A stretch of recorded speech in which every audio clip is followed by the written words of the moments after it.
Hello, everyone. Another crazy weekend. Crazy ain't the word for it. Uh, due to due to circumstances, we only narrowed it down. There's so much going on. We're only narrowing it down to two topics this week: college football and football. That because I mean, wow. Okay, so let's start with college football. I will let you start because you want to talk Lane Kiffin. I was getting myself a little bit up to speed. That's why I didn't notice when you chimed in because I was listening to Stephen A. and uh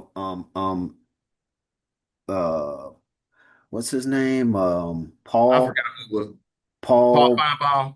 yeah, Paul Beinbaum. Yeah. Couldn't remember his last name. Anyway, yeah, they started chiming in, going back and forth, and both of them had valid arguments, both in defense and There's no defense for this. to basically condemn him. Okay, get me up to speed because I haven't been I've been doing more watching of sports than I have been like keeping up with this. So get me up to speed to where I know what part of it is because I've seen a few reels where people were reacting. So I know what part of it part of the issue is. Um, so get me up to speed as Okay. to anything I might have missed. Okay, so we all know the coaching carousel has been spinning around for the past couple of months when it came to college football. Yeah, So, yeah, yeah. so, so what has happened was, if you don't remember, Lane Kiffin was like a hot hire for a while, and then he went out there to USC and completely wet the bed. Yeah, He got a restart going down to Alabama yeah, and working with Saban, yeah. parlayed that into a gig at Ole Miss. Okay, yeah, So he's been at Ole Miss for 6 years. He's turned around that program to where they are a legitimate contender for the national championship. But what he showed has been the probably one of the biggest cruxes of a lot of our conversations that we've had on this show. It don't um, loyalty don't matter when the money is there. So yeah, when LSU, he had everybody clamoring. And that's rule number one. You got people within your own conference clamoring for you. He sits up there. He could have easily sat there and said, you know what? I'm not going to address this until after the season. And if you want to pressure me, if you want to pressure now, and I know you're making that face, but this is from my thought process on it. Okay. Because here's the thing, and this goes back into another conversation that we had. You got the transfer portal right at the beginning of the college football playoff. That's why all these schools are rushing to hire. These idiots in the NCAA didn't think, we just made the college football playoff. It just made us a whole bunch of money. Let's make the transfer portal in the off season. No, we're going to put it in between the regular season and the playoffs. So now what happened was that LSU gave him that good old offer that you can't refuse. He knew what he was going to do, but he told the chancellor at Ole Miss, I'm going to give an answer after the Egg Bowl to give them time to see if they can muster up the money that to order to match what LSU was going to give them. It's Ole Miss. They just started getting back into prominence while you was there. They don't have the long money like LSU has, to where LSU went as far as sitting up there saying, you know what, Brian Kelly, you're right. We did fire you without cause. Here's 54 million for you to go away and still be able to pay Lane Kiffin at base 7 years, 12 million a year with incentives. And they pumping in 158 mil a year in NIL money. So they gave him what he wanted. Now, here's where my disdain starts coming into play with it. And again, you showed your true colors. So this also becomes a precautionary tale with LSU. Be careful what you wish for. Because who knows if the NFL comes a calling, does he do the same thing that he just did to Ole Miss that he did to you? And Saving for training. this is what happened. So they didn't want to meet the price. Uh-huh. So he said, okay, cool. Can I at least coach through the college football playoff? Which you're going to a rival school. Why would we let you still be on the campus when you know you're going to a rival school? We want you off of our shit as fast as possible. So with them doing that, they sat there and said, nah, if you take the job, you have to leave immediately. He goes completely scorned ex-girlfriend or dumped ex-girlfriend and says, well, you know what? If you want me to leave, I'm taking everything that I brought with me. So he's saying, I want to bring in, he told coaches, if you're not on the plane he told them, if you're not on the plane with me, when I leave to go to Baton Rouge, you're not going to be hired on my staff. So he basically gave an ultimatum to his coaches. He told players, hey, I know y'all going to the playoff, but if y'all want to come with me, put your name in the transfer portal. It was so bad that Ole Miss, they delayed their meeting with the team after he told them that he was leaving. They delayed the meeting in order to make sure they had security parameters in place and asked the players to leave their cell phones at the front before they came into the meeting because they knew he was texting them. His leadership conference, the council of players that played for him, that got him to this point, said that he stopped responding to them. They had to physically go to his house to get an explanation of what was going on. He basically turned his entire back on Ole Miss because they wouldn't let him coach during the college football playoff with the team. So now they didn't even put an interim tag on the defensive coordinator. They gave him the job. And he went and he kept all the people that was loyal to Ole Miss stayed with him. All the people that was loyal to Lane Kiffin left with Kiffin to go to LSU. Including players.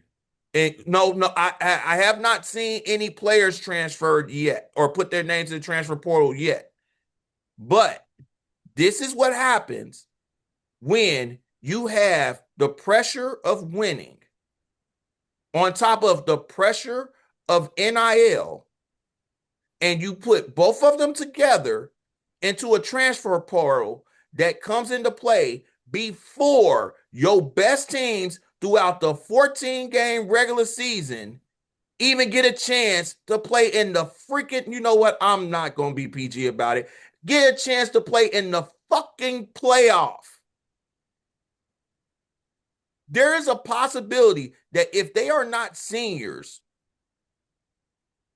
that a lot of Ole Miss team might pull out.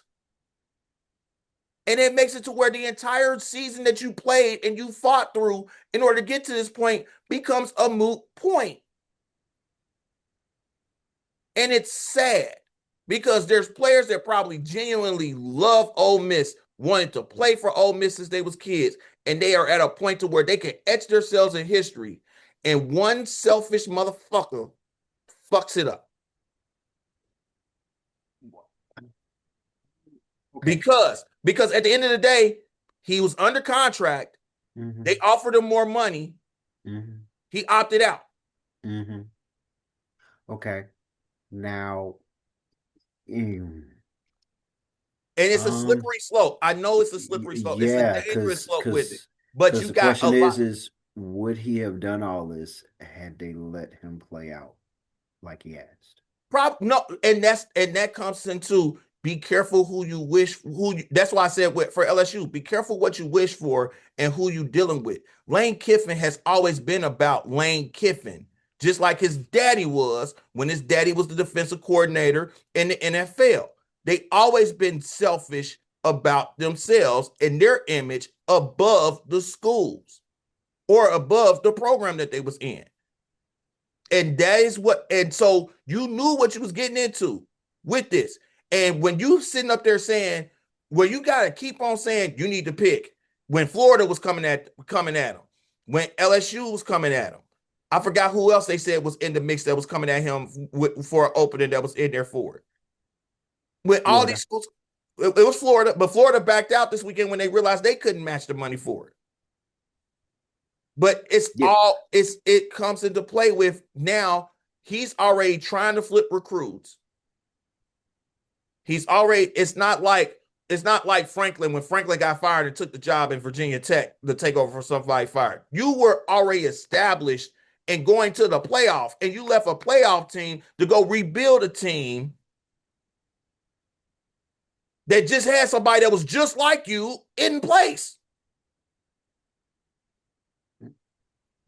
So it's not as a college football fan, and you know I wear my LSU because I love Burrow, I love Chase, I love them. We've already had that conversation. My daughter almost went there. Yeah. But as a follower of that program, I don't wish no success whatsoever. I don't, because to me, this seems like this was the ultimate power grab, knowing that Alabama's not number one anymore and Georgia's been tenuous at the top. Yeah. Okay. Okay. I get everything you're saying, and I see your entire point. But like I just asked you, what we will never know, he had one request. And even though his actions, everybody still has a right to be mad about him, he could have still not done it. Yeah. But at the end of the day, this was okay, look, I'm leaving, but at least let me finish out my 2 weeks. And because Let me the go out on top. and because I'm sorry, with the way Ohio State is playing, which we will get to that, um everything's looking like it's going through Ohio State. So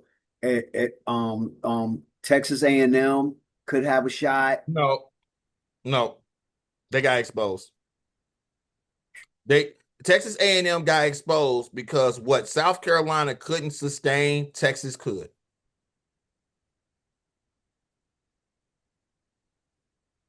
And while I get that, I still put them on the Ooh, board. I still say that they on the board because the only problem is um if I remember right, uh versus the SEC, what's Ohio State's record? mm, this season, 1-0. We only played No, one. like period. If Oh if shoot, if I'm that's not a mistaken, they like Michigan. They like Michigan. They don't do well uh against the SEC. They don't. right. So let's see. Uh Let's see, it's more things popping up. I just seen two blips just came across on ESPN about the coaching carousel. yeah, because Mark Stoops got fired, which they were talking about that. There was a From game I was able to watch. talking about from They Oklahoma State. nah from Oh, Kentucky. from Kentucky. Yeah, and they're saying that the focus of Kentucky is Oregon's offensive coordinator, Yeah. which I don't think that's a good move. Okay. So yeah, and there's another move which even though they are also a rival, there's a guy that Michigan State is thinking about going They already after, signed him. they already did. Yep, Fitzgerald is the head coach. Okay. Well, I saw on Facebook. that he was signed, and then I was seeing other spots that they were thinking about signing him. So No. I wasn't sure what was what. So um so according to the stat Mhm. news, they are 8-7-1 all time Against against the that. SEC. Yeah. So So yeah, so which they break even.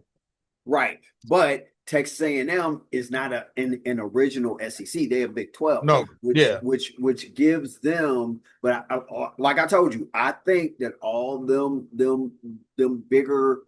uh, I think all them schools, high powered tough schools that came over from the Big 12. I think they are about to make the SEC and the ACC very about to make them very interesting. The ACC, let's be real here. The ACC championship game is Southern Methodist SMU versus Duke. That's who it ended up being. Yeah, Duke.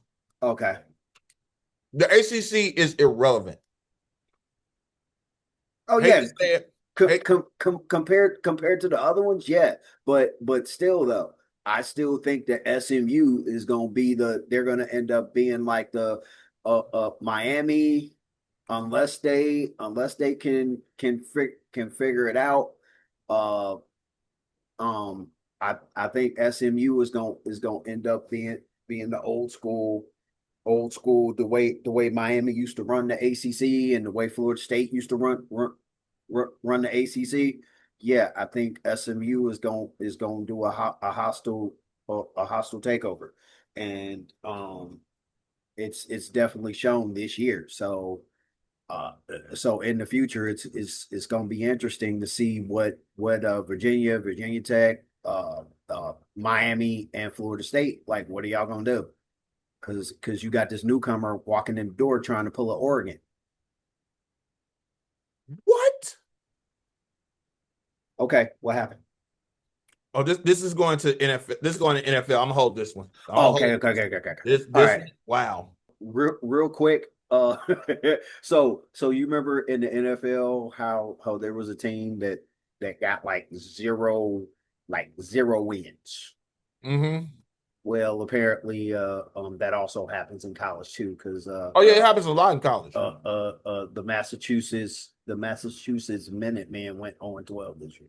Oh yeah, So, they always suck since they brought their football team back because they had canceled when the Big East dissolved. uh, They left their football team behind and then they brought it back. And they haven't been relevant since they brought them back. They were just bodies.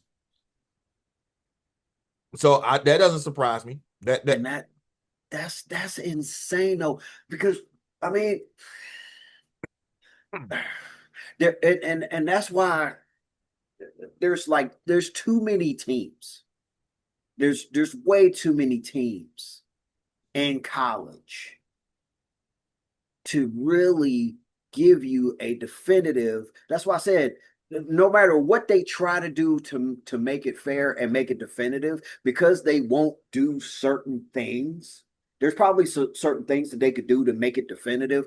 This is what it's gonna be, and it don't matter if you like it. It don't matter if you don't like it. This is what it's gonna be. Adhere to it so that we can fairly and completely and non-black and white narrow down what it is in terms of who's number one,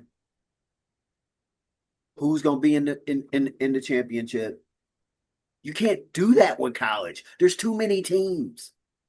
And there's it's always gonna be somebody that's gonna be like, "Hey, how come our team didn't get in?" And then they're gonna reference something else. They're gonna treat it like a courtroom, and they lower being a lawyer for themselves and go, "Well, what about when this situation happened? Like, who was that this year that tried to make a comparison, tried to compare them to Florida? Yeah, there was a guy online. I don't know if I sent it to you.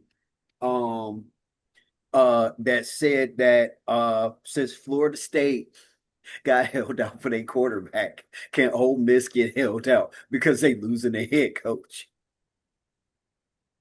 no. See, Oh, but see, and this is why I'm always saying to you when we having conversations, don't open Pandora's box. And right. But see, I'm always under ilk of don't crack it open. If you're gonna open it wide open. To me, they ain't gonna do that. but see, here's the thing: they will if they can see how much money they can make off of it. Oh, mate. Because here's the thing, and this popped in my head a while back, and then it's been cycling through there for that. Okay. With them adding the 3 rounds of the college football playoff, if you are a team that won your conference, if you played in your conference championship game, and you had to play in the first round of the playoffs, so you had to play the round of 12, the round of 8, the round of 4, the semifinal and the final. So you got to play 4 rounds, right? Plus your conference championship game that you played in there. 5 games.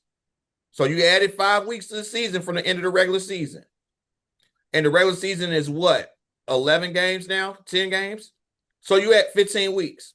Why don't y'all just go ahead and just make it to add another 2 rounds and make it to 64? And here's the reason why. One, money wise, because the higher ranked seed will have 2 extra home games in their stadium because they earned that seed in order to get in there. That's one. And the offset of that is look at what the FCS does. The FCS already does it. I think they had 32 teams for their tournament. They either had 28 Okay. or 32. So Okay. you can do that. Plus, what gets them better acclimated to going up into the pros than playing the same amount of games as you're going to be playing as a pro? What is the one thing that they always talk about with rookies when they come into the league? If they starting from the beginning, hitting that rookie wall. What is that rookie wall? When you've played, you got into game 10, 11, 12. That's what your max had been before the tournament and everything else in there. That used to be your max when you came out of college into the NFL. Your body wasn't used to playing those extra weeks deeper into January and February, especially if you was on a good team. Now you got at least 3 seasons of, if you are on Ohio State or Georgia or Alabama, where you could possibly be playing up to how many games that you have. You got more game film. You make yourself more accountable if you want to go in the transfer portal because you got more tape out there for it. You can legitimately set it up to where you do a 64-team tournament, or even if you drop it down to 56, give the top 2 seeds in each bracket a bye and let everybody else play it out from it.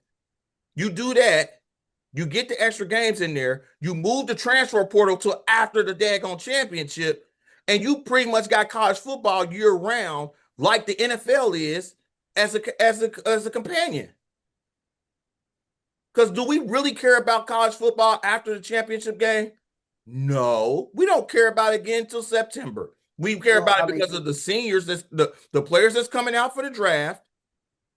Do we really care about spring ball? No, unless it's somebody, I unless it's didn't high even recruit. know about it. I didn't know about it until I started checking out ESPN, and then I was like, "What is this?" Yeah, the And I spring actually practice. started watching, and I actually watched every one that I could. So, uh, most people, and that's another reason why I say stuff like, I may make a statement, and then I'll go, but I'm only one person. Right.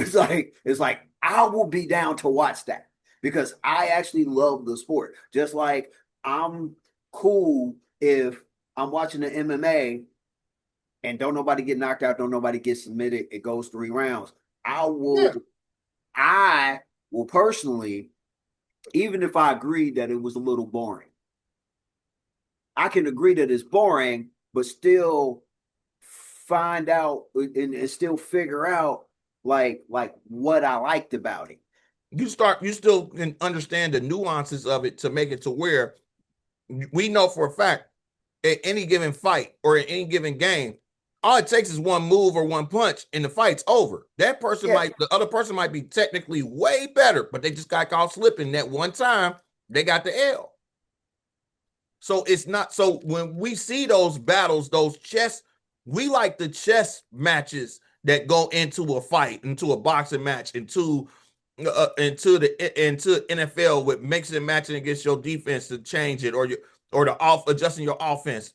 We like the chess match. Most people now just like the excitement.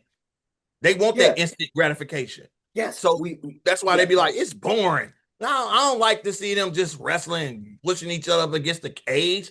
Ugh, punch somebody. And be like, oh, but see, here's the thing. And If they he have a steps in point. between his leg here and he grabs his arm here, now he's in an advantage move to where he can take him down. And all he has to do is sweep. Now he's got a mount on him and he can sit there and try to ground and pound him on. Oh, what is he gonna do it or what? No, no, just let it go. But that's what this whole thing and the moves that you're seeing flying right now. This is just like if the NFL sat there and said, "Hey, it's week 18 of the playoffs, and free agency starts next week before we start round one of the playoffs to go to the Super Bowl." So you know that the contract dispute that they've been having with Lamar Jackson with the Ravens are the number one seed, but Lamar might not even play with them because he might ask to get traded or he might sign with the Kansas City Chiefs to replace Patrick Mahomes, who just suddenly retired because Taylor Swift left Travis Kelce and decided she wanted him. We don't know. We don't know, but that's how it would be in the NFL. Think about how frantic free agency is in the NFL. And the early signing period for college players is they have to be signed by December 5th. So if you coming out this year and you're an early signee, your pen to paper has to be signed by Friday. And then the transfer portal opens. So you don't know what's going to happen. It's nuts, from commitments flipping from one school where the coach left. If the coach that you signed on to play for and you in high school, they leave, you should be open to flip and go with him. You shouldn't be, to me, unless it was somebody to where it was, nah, I take that back. You should be able to rescind it if that coach leaves. But if that coach is there and then somebody offers you more NIL money and you already signed your name on the contract for that, you shouldn't be able to rescind your letter of intent to go somewhere else because they offered you all of a sudden more money. And it's a player that's coming out of Nashville that's already signed on. He's the number one pocket passer for Georgia, but Vanderbilt is coming after him hard, saying you could take over being our starter with Pavia getting ready to graduate. So why don't you just stay at home and come here with us with it? He already signed on with Georgia. Why are y'all messing with him?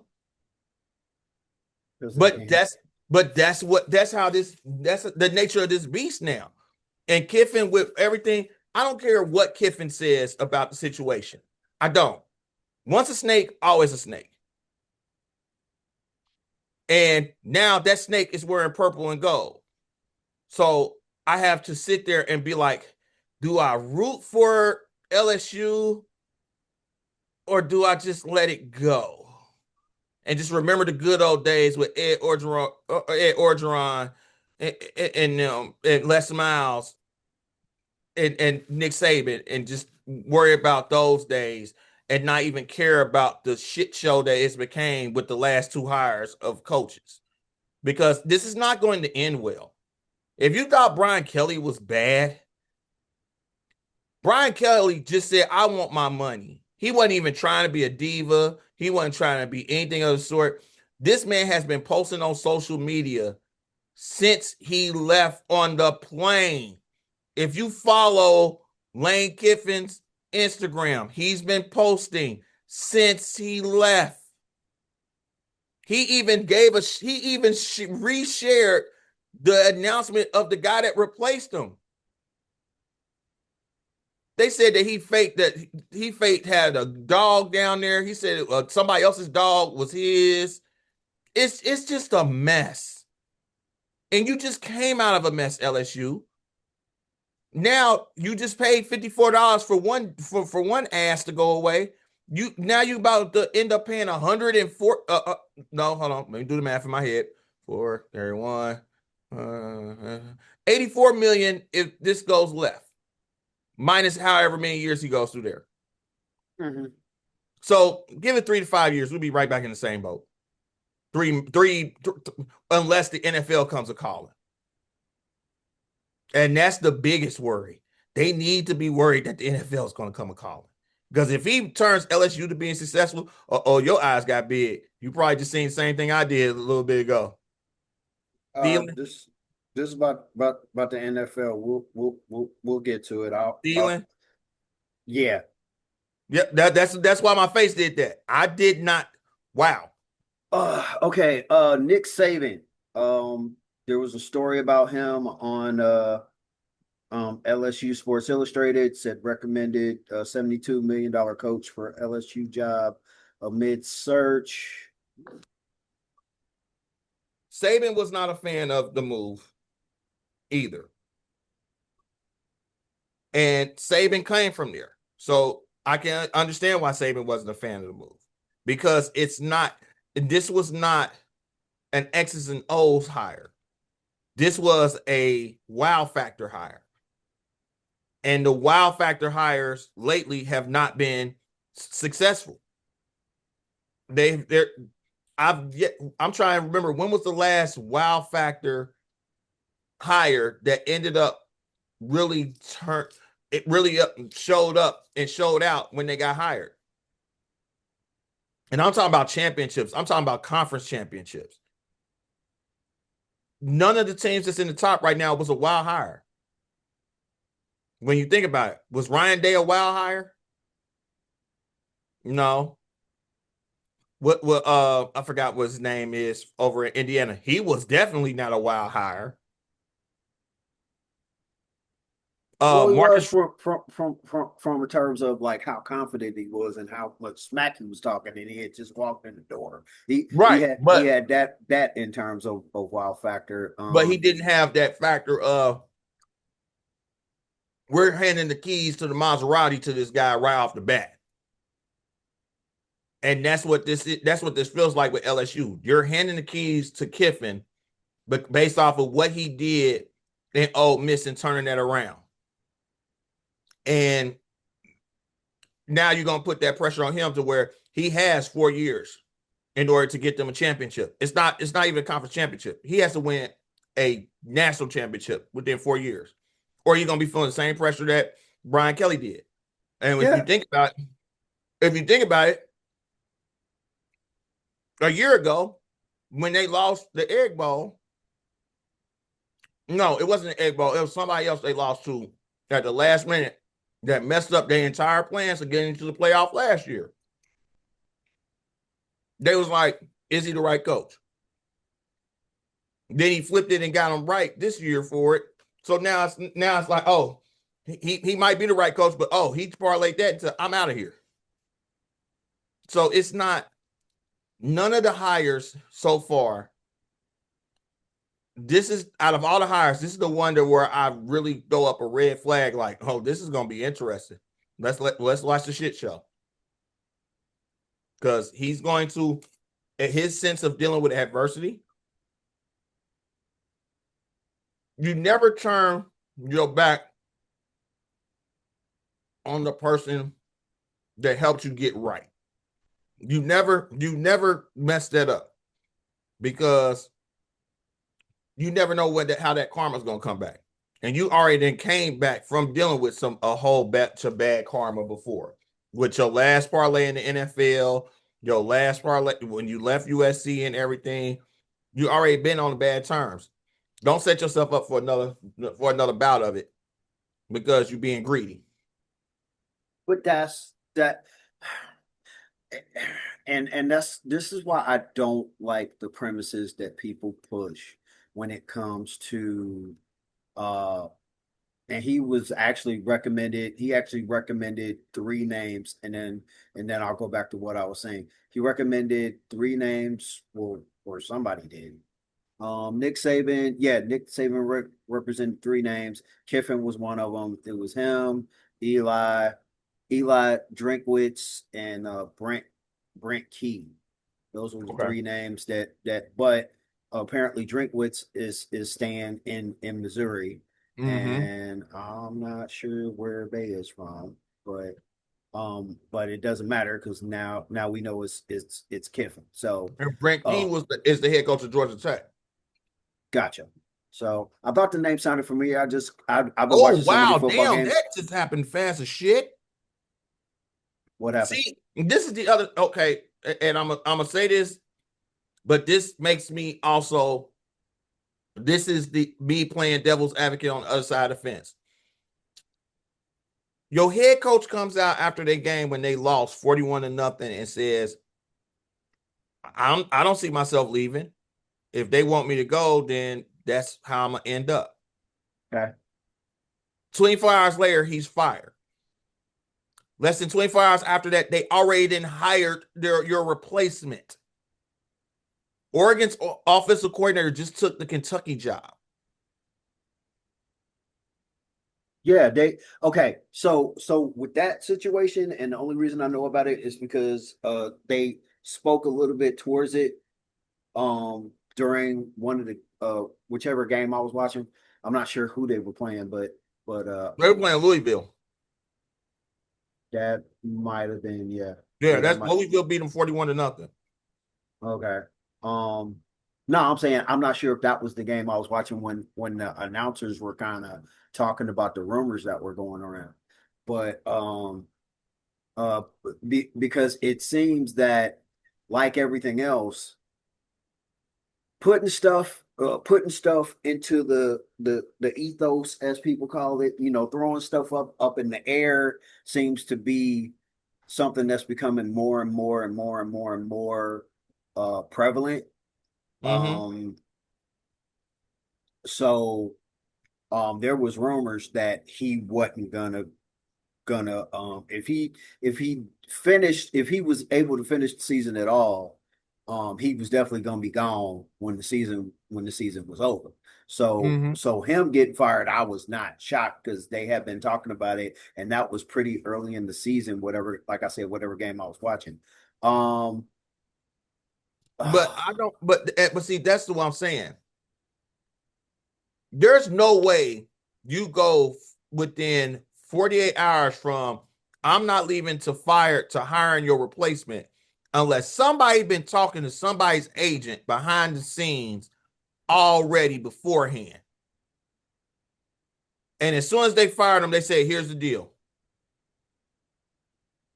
Because that doesn't Oregon. Luckily, Oregon's not playing in the Big Ten championship, so they have that break until they go and find out if they in the playoff or whatever else. But the fact of the matter remains, I've never seen I've rarely seen a job to where they had an interview process that was that fast to where they fired somebody, brought you in, and hired it, except for McDonald's, unless there was already conversations. So that's what I'm yeah, yeah, saying. yeah, yeah. There was already, because apparently, if I remember right, uh in terms of, like, he was the second or the third coach that I had heard during the game that they was actually putting out there. I think, matter of fact, I think it happened not too long after the rumblings and everything got really bad with Brian Kelly. All of a Mm-hmm. sudden, you during a game, and people talking about what they hearing about people getting along or not getting along with who, what, and why, and I'm like, what does that have to do with the game? Wow. Because that's But because we talked about this.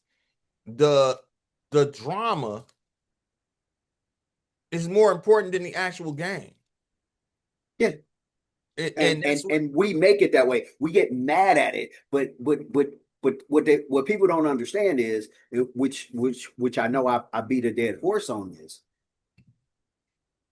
You can get mad at it, but if you are a part of the reason why the car is working that way, how mad can you actually get that the car is running that way? They paying attention to you. They paying attention to they matter of fact,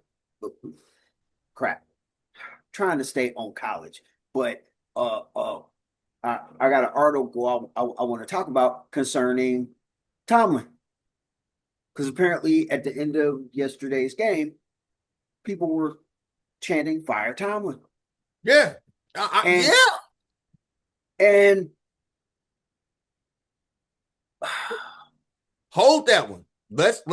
I'm about to let's wrap up the college football one in a bow with this one. I okay, just pulled up last time I'm talking about this idiot. Okay, so all right, so well, sidebar. Oregon's OC is still going to be the offensive coordinator through the college football playoff. Then he's going to Kentucky. okay, See, there's a way to do it right. So yeah, but that's only if the team lets you. right, Which right. But last you told me, here's a reason they why, and this makes me wonder: did they know this? And this is why they let him go. LSU to pay bonus to Lane Kiffin based on Ole Miss's CFP success. So LSU is going to pay him the same amount in bonuses that he would have gotten if he coached Ole Miss through the college football playoff. What is that in total? Kiffin, who agreed to a 7-year contract with LSU on Sunday that will pay him $13 million annually, so he's at $91 million total, will receive the same CFP bonus from LSU that he would have if he had remained with Ole Miss through this postseason. That means the $150,000 for the Rebels' participation in a first-round CFP game increases to $250,000 for participation in a quarterfinal and tops out at $1 million if Ole Miss wins the national championship. So they are paying him what he would have made at Ole Miss if he would have played through and they would have went on a run to the national championship. So, question, if that's a part of your contract, and we knew that that was your bonuses that you would have got for coaching Ole Miss, what's to say that we didn't sweeten the pot saying you make that over there for what you're doing if they let you coach it, and we paying you the same amount over here too? So a national championship at Ole Miss, if he would have ran it out, could have equaled up to a $2 million bonus for him on top of his $91 million contract in order for him to go to LSU. And that would have been $2 million up front.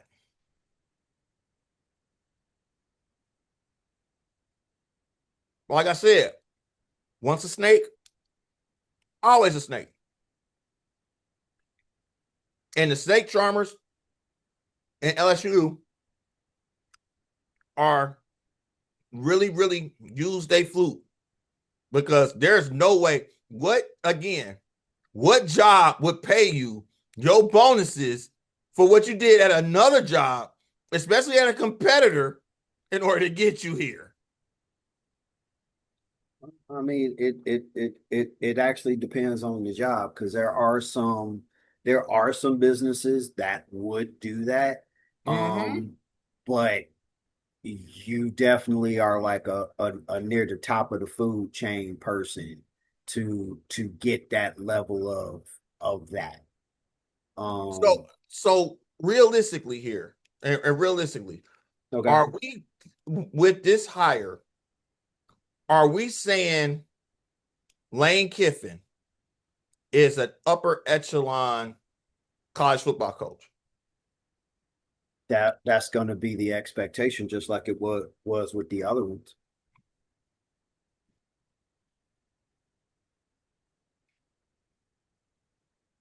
Part of me wants to believe that, but a part of me, like I said, I think they went for the wow factor, and that wow factor is just like a firecracker. Correct, Well, firecracker. It will yeah, shoot but the off wow so factor bright. is the winning and their ability to turn around a franchise. But That's what. that's the problem. If you look at it, he's only been in the conversation for a college football playoff spot his last 2 years. He's been there 6. Yeah, You just and cut somebody. You just fired somebody who has a 2x winning percentage over losses while he was there because he couldn't get you to a national championship. So if your expectations is here and this person has never even sniffed those expectations before, make it make sense. He's never had a number one team. He's never been at the top of the food chain. If you telling me that they're going after Ryan Day to come out of Ohio State, or if they going after or if they were going after, even if they were going after Dabo, who's won multiple national championships, to give him a fresh start. Or you sitting up there, you going after Oregon's coach. He coming off of being number one ranked team. And realistically, if it wasn't for Indiana, we got to think about it. If it wasn't for Indiana and Ohio State basically running through everybody, Oregon would have been right back in defending the Big Ten championship. So if you would have went after him, I could have understood that. But Lane, you gotta make that make sense. And that's not only coming from a sports fan and commentator, but also as an LSU fan. You gotta make it make sense. We've done more with less. Ed Orgeron was not top of the food chain when he took over for that squad. He just got handed a gold mine of a squad and did not do anything to mess it up. He said, my specialty is defense. Hey, you handle the offense. Oh, you got Joe Burrow, Jamar Chase, Clyde Edwards-Helaire, who else? Justin Jefferson. You got all them back there. Go have at it. And just let Brady cook. This is going to be hilarious. And I can see why Stephen A. was going back and forth about it. I saw the pop-up for it, and I was like, I don't want to hear grown men arguing right now. So I left it alone because I know Feinbaum bleeds SEC. So he's going to have a take to where he feels like the disrespect of what happened with the SEC was there. Stephen A. is going to look at it from the business side of it, saying, hey, I feel you, but business-wise, you would have did the same thing. Well, his stance was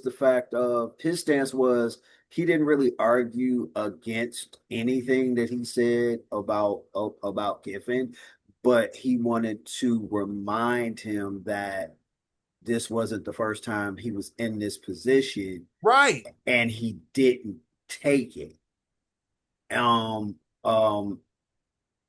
Which one of the times that he was in that position and didn't take it was because something happened with the school that wanted him, as opposed to him just not taking it. I did notice that part, but and it happened like during the 6 years. It happened during the 6 years that he ended up at Ole Miss. So I saw where Stephen A. was trying to defend, but he also made sure to let it be known. Don't get me wrong. I'm not saying or by any means defending anything that this man has done throughout his career. Everybody knows that when it comes to his personality, his reputation is fitting. But at the same time, please let's look at the full picture while you're having your stance and make sure that you're not going complete scorched earth when that's just like when you told me all the details. One of the things that jumped out at me was he specifically asked something and he didn't get it. So all the pettiness, and I'm not saying he was right for it, but at the end of the day, we have a right we do have some level of right to react how we want to react.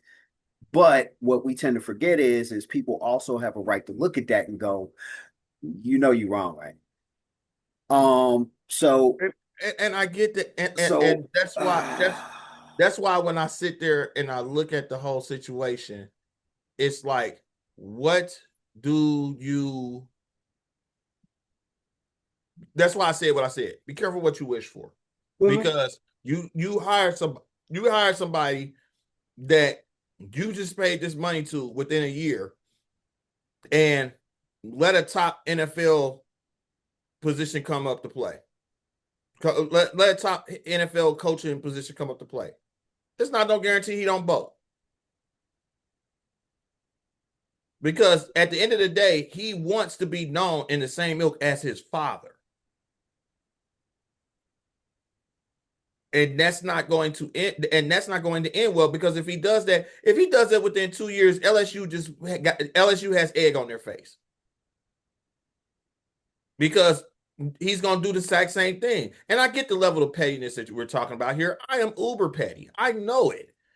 But the fact of the matter is still, I'm not going to sit there and purposefully tear down something that, if it goes on to win a national championship, my name's still attached to it. I built it.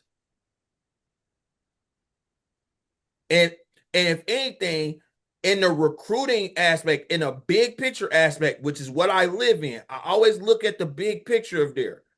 What parent is going to sit there and say, I want my child to go play for you under the auspice of, if the next thing smoking comes past that looks good, smells good, and is wiggling a little bit of tail and some money towards you, you're not out of there, and you're leaving my son there. Unless y'all paying me, the money. That's the beauty of it. Now a kid don't have to worry as much about that. Right, because they can immediately transfer. Right. And So, but that's still. But okay. In terms of instant gratification, speaking of what you spoke of earlier, unfortunately, there are going to be some people that are going to go, and they in their head it's going to be I want what's best for my son. This guy, this school. This is what's best for my son. You need to go. But what if he don't? Yeah, we can't worry about what you remember. What we're always being told. Don't worry about what if. Mm-hmm. And how many times does that bite us in the butt? More often than not, because we don't All the worry about what time. if. Exactly. And so and this is what, at the end of the day, this is what keeps the chaos train. That is life, that is sports, that is relationships. That's what keeps it going. Nobody wants to worry about the what. Well, you can't worry about the what if, because you worry about the what if, then you're gonna hesitate, and if you hesitate, which they're not wrong. I personally have come to an understanding that I have probably missed out on some opportunities because I hesitated. Right now, I feel like I'm in the middle of that. Money's involved, so it's kind of hard to not hesitate.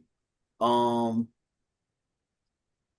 or lack thereof of money is what's got me hesitating at this point, because I know the path I want to take, but the money ain't there, and I got to keep this nice roof over my head, and I got to keep my cars paid, and I got to do all this, but yet I know I know the path that I truly want to walk is right there, and I'm kind of walking on it, but I'm walking on two different paths. I got one foot on one path, and I got another foot on the path where I'm wanting to be. So, and it sucks. So, because now I'm really really wanting to just put the 2 feet over on the one side. Yeah. But so at the end of the day, this is never it's going to continue. Okay, one good way to premise it, and then we'll jump over. um we've talked about, you've heard me talk about, um we as humans will look at the pros and cons of something. Mm-hmm. And no matter how many cons there are that says don't do it, we will look at what the pros are to give us justification to do something that may hurt us in the end. It's going to hurt more people than it actually benefits. That's it, unfortunately, we as humans, that's what we do. And part of the reason why we do that is we look at the people that made success and we literally play a life lottery, hoping that we're gonna be the next winner. Justification and interpretation based upon personal benefit. Exactly. For sure. For sure. We will justify anything in our head if we really want to do it. Yeah. And that's what they're dealing with now. I have not looked at his press conference. Part of me is going to watch it later on, probably before I go to sleep, so I don't scream at the TV throughout the entire thing. Like, you liar, you idiot, you done everything else with it. I'm not gonna do that.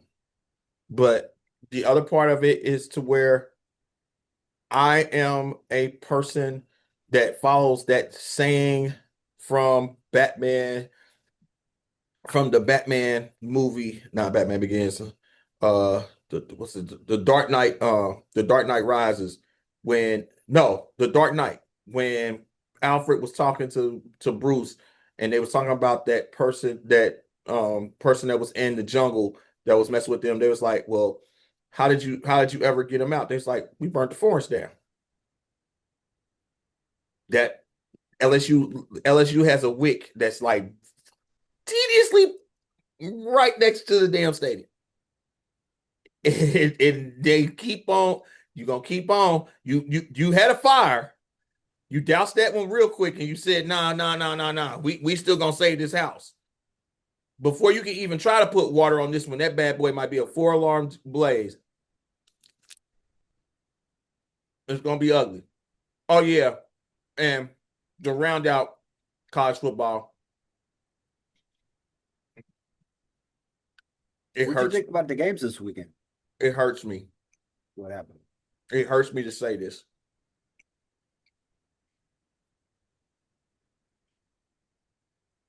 Ohio State nasty. That just, if you would have told me part of it, if you would have told me that hiring Matt Patricia as your defensive coordinator would turn the remnants of that national championship defense into a defense that's better, I would have never thought that in a million years. And you want to know what else that points to? What? That Belichick screwed up the last time he was there by switching him and making him the offensive coordinator when he was a defensive coordinator. Patricia was always a defensive coordinator. That's what he was known for. Yeah. And I hate to say it, but Dan Campbell is kind of living off the building blocks of what Patricia was doing with that defense in Detroit, which segues greatly into the shit show that was the NFL. Now, I've never been more upset at a victory than I was at the Bengals beating the Ravens. Okay. Oh, okay. I thought you was talking about the one last night. Go ahead. No. The Bengals, we started at the beginning of this clusterfuck. Okay.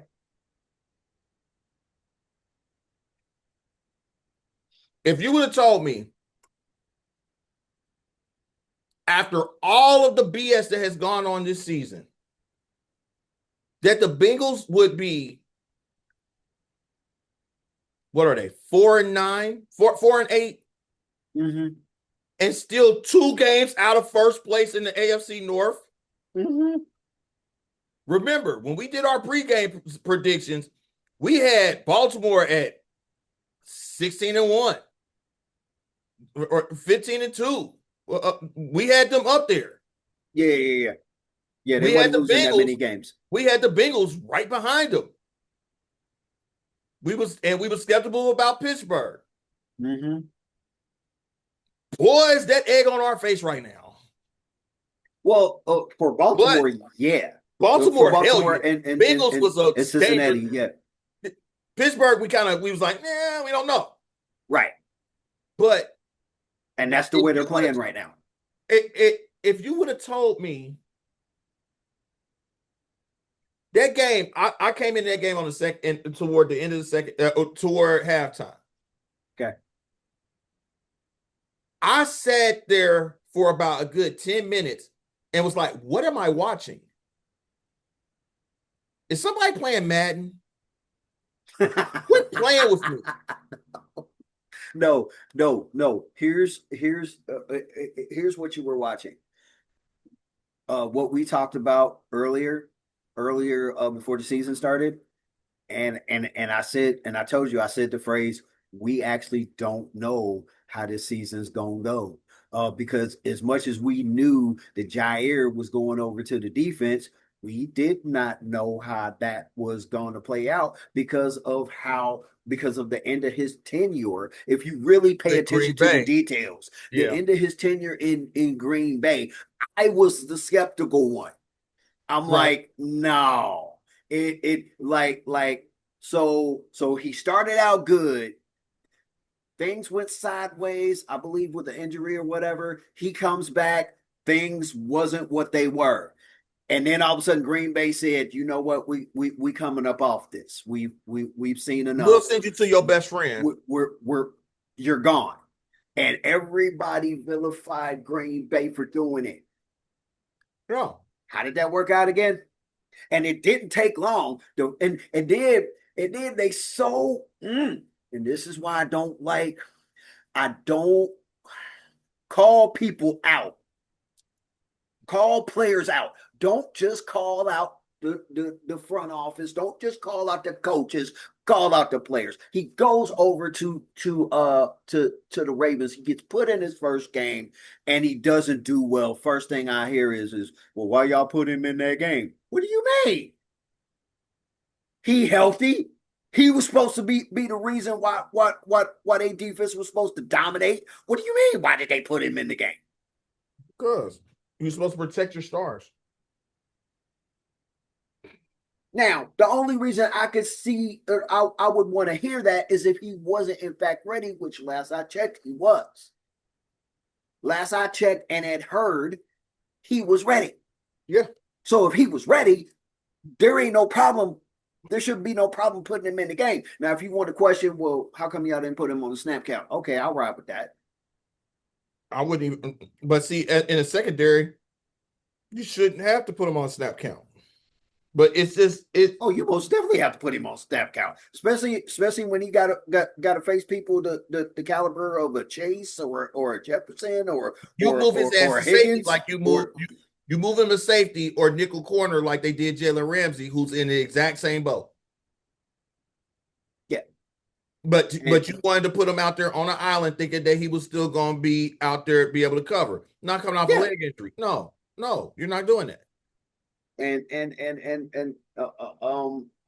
you know you and that's why I'm a firm believer in watch your mouth. Don't let your mouth write a check that you can't cash. You know, you look it up. You ready? You ready? You ready? Mm-hmm.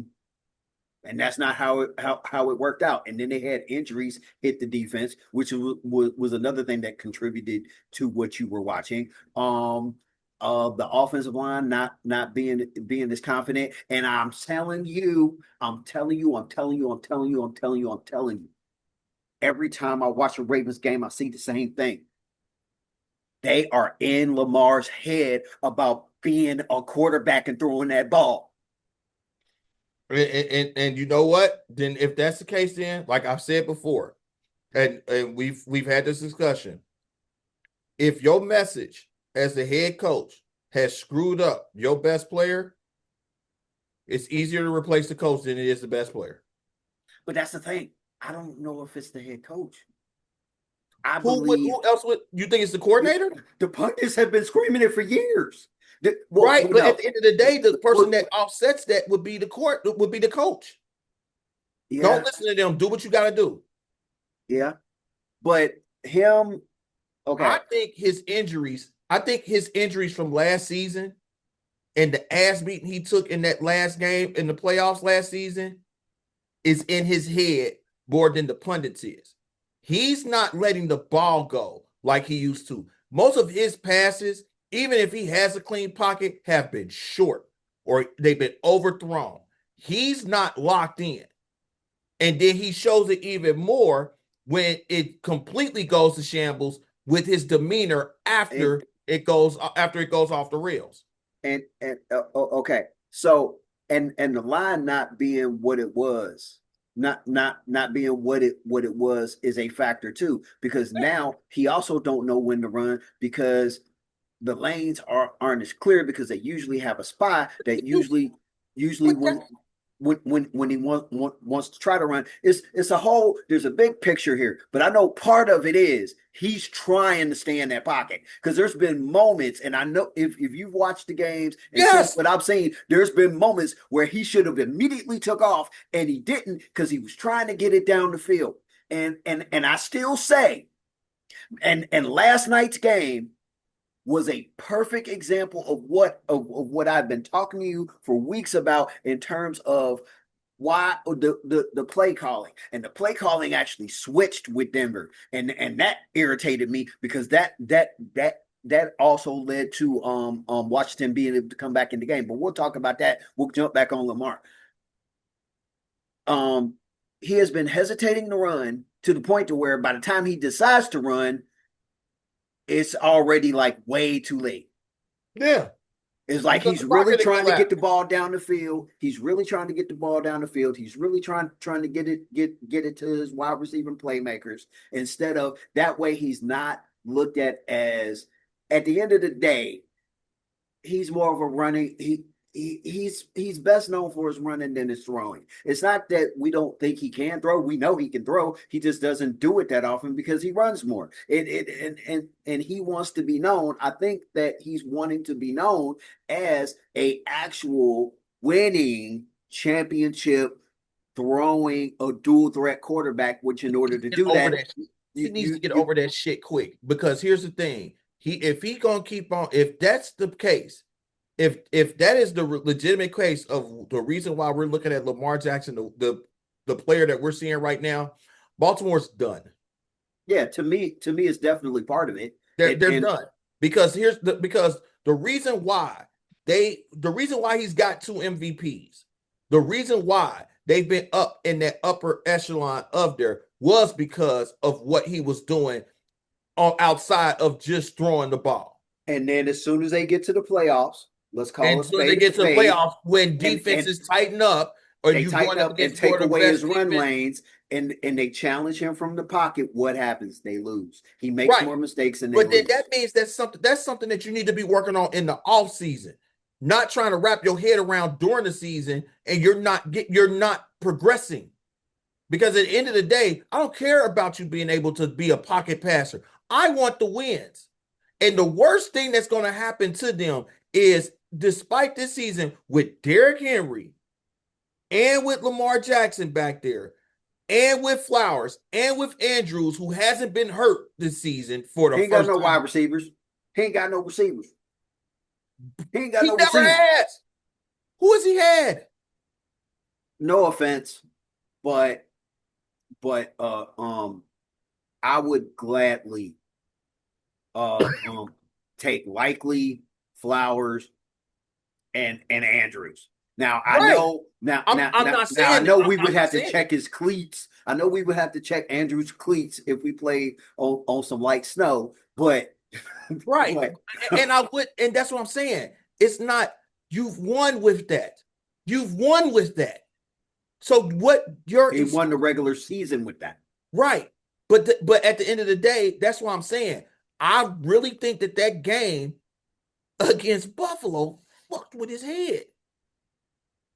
Because that Bengals game looked like a top 10 defense back there. Look, that situation right there, gonna be honest. I wonder if Baltimore went in there half stepping. I think they did. Because that's the only reason why. Like you said, that game, which I also did watch, I was also kind of feeling like that was my, and I'm gonna keep going back to it and keep referencing it. That was Ohio State versus Michigan last year. I'm like, what? And only it was more one sided. Only it was more one sided in terms of like what happened. And the sad Like, part about it is that even if Likely didn't fumble that football at the goal line, they still would have lost by 11. I'm like, what is going on? The one play where I saw him punch out the ball, and I'm like, they did it right. They came up behind him where he wasn't looking, and they punched the ball out. Yes! But when they said 5 turnovers, I was like, what defense is this?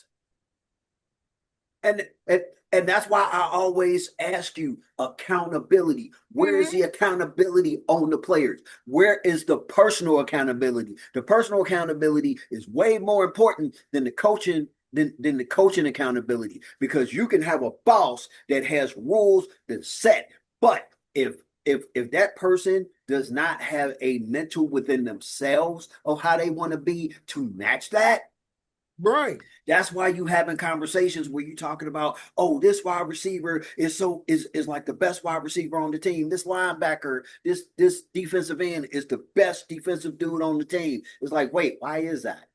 And don't just give me the physical part of it. It's there's got to be a mental part in there too. Because another thing that we have discussed, when it comes to J.J. Watt, when it comes to Brian Urlacher, when it comes to Ray Lewis, Mm-hmm. one, it was the mental part. The mental part to be disciplined about the fundamentals. JJ Watt. JJ Watt was one of the main, was pretty much obviously I didn't watch every game, but consistently he was the one that you could count on.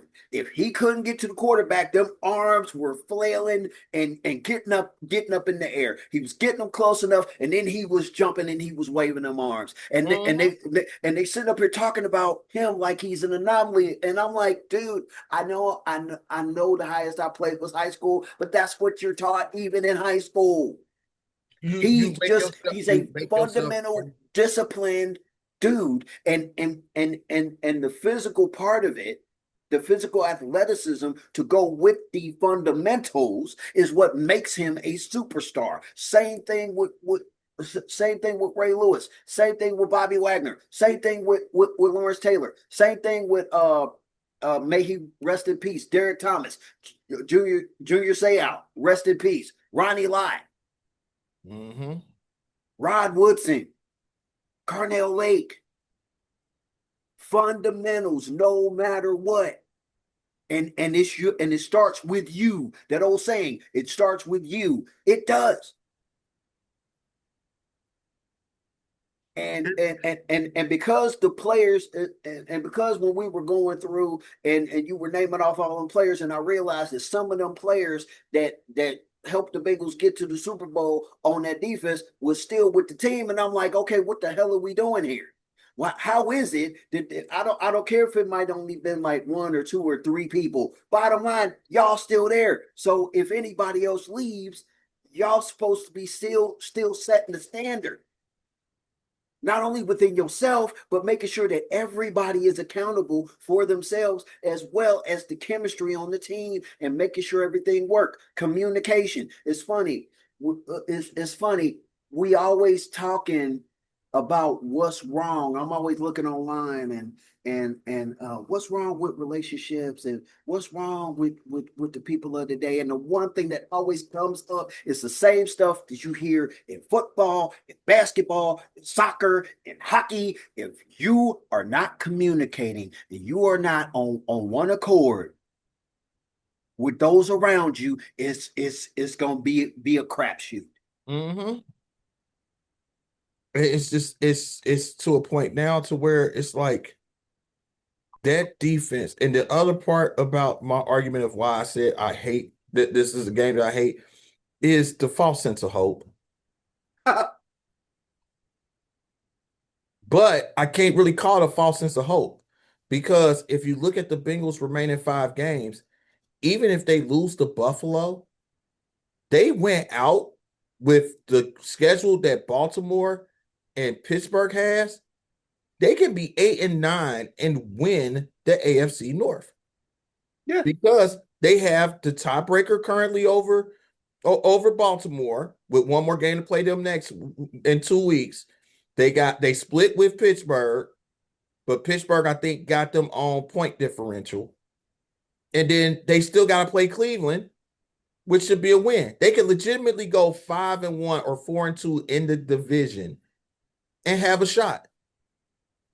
And it's mind blowing because part of the reason why I didn't want to see Burrow come back was because I didn't want this. I wanted it to be able to go into the holiday season and just be able to like, all right, we got to prepare for next season. But now that whole Jim Carrey is playing in my head constantly. So you're saying there's a chance.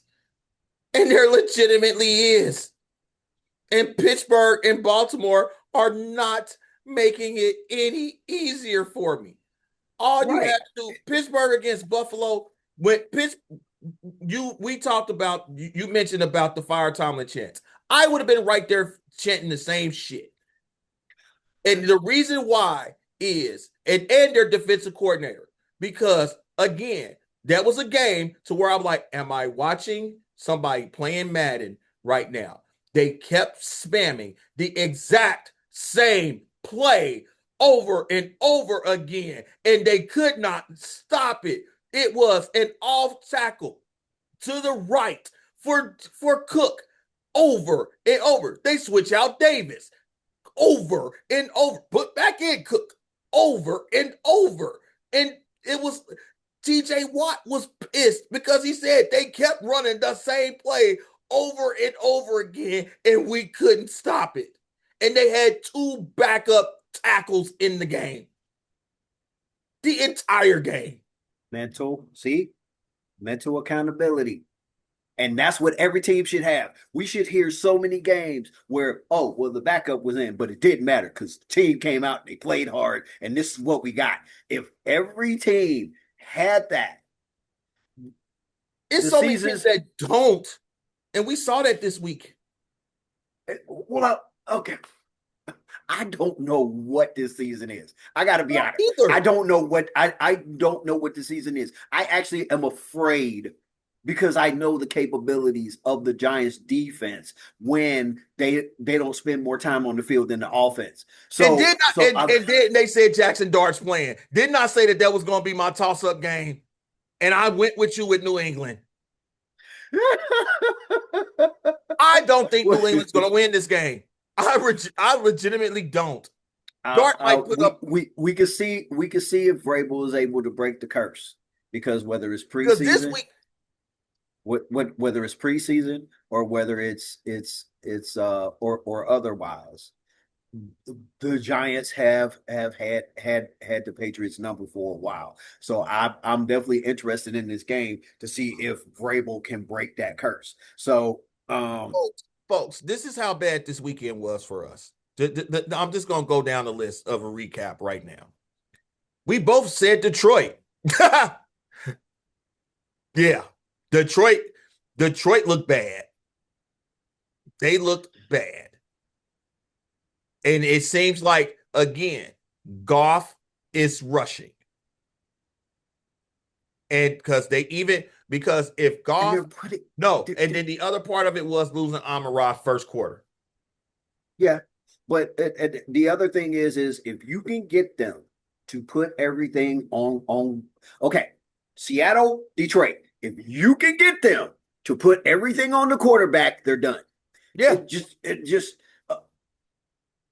and I hate to say it like that, but that's what it is. And it's like, yes, you can sit up here and talk about how well improved golf did. You're not wrong. You can talk about Darnold. You're not wrong. But here's the one thing they haven't been able to overcome. And a lot of teams can't overcome this. Josh Allen can't overcome it. That's why uh them being able to do what they did is fantastic and should hopefully show Brady, hey Brady, let's scheme up some run game because you clearly have two running backs to where everything don't have to be on Josh. Mm-hmm. That's what catapulted y'all. That and Keon Coleman catching the ball, Finally. and everybody and every receiver on the field catching the ball last year, no matter who it was. You got to get back to that so that everybody ain't keying in on Shakir, so he can go back to being Buffalo's Amon Ra and or their in Jigba. So But he even got shut down yesterday who? in Jigba. Well, who else they But got? they was running the ball. So it wasn't really that Minnesota. We knew Seattle was going to win that game. Yeah. I didn't know that McCarthy was in concussion protocol until they said that Bossomer was playing. I was like, who? And that's going down slippery slope to where I can see Justin Jefferson asking to get out of there this summer. Yeah. Because it's not McCarthy to have the guy come in there and shut you out that you let go because you was trusting McCarthy. That's not a good look. That's not a good look. They didn't want to pay him. Right. But at the end of the day, now you are out. You are in one of the most competitive divisions in the league, and you are last. Plus, they wanted Aaron. That was the other thing. And by the time they came off of Aaron, because of what we ended up finding out was a wedding that he had, by the time they figured that part out, he was already in Seattle. So yeah, and that's on Minnesota. You had a potential. All you had to do was fix your line because that's what happened with Darnold and it started. Everybody started to see the chinks in the armor week 16, and they ended up winning that game, but they barely won that game. And they said, "Man, that offensive line looked pretty bad. If it looks like that the next couple of weeks, Minnesota's in trouble." And it looked worse than that game the next 2 weeks, and uh they lost those games and ended up losing the first game in the playoffs. All because everything got put on Darnold. And no, you can't put everything on Darnold. Everything has to be a complementary mix, a complementary balance.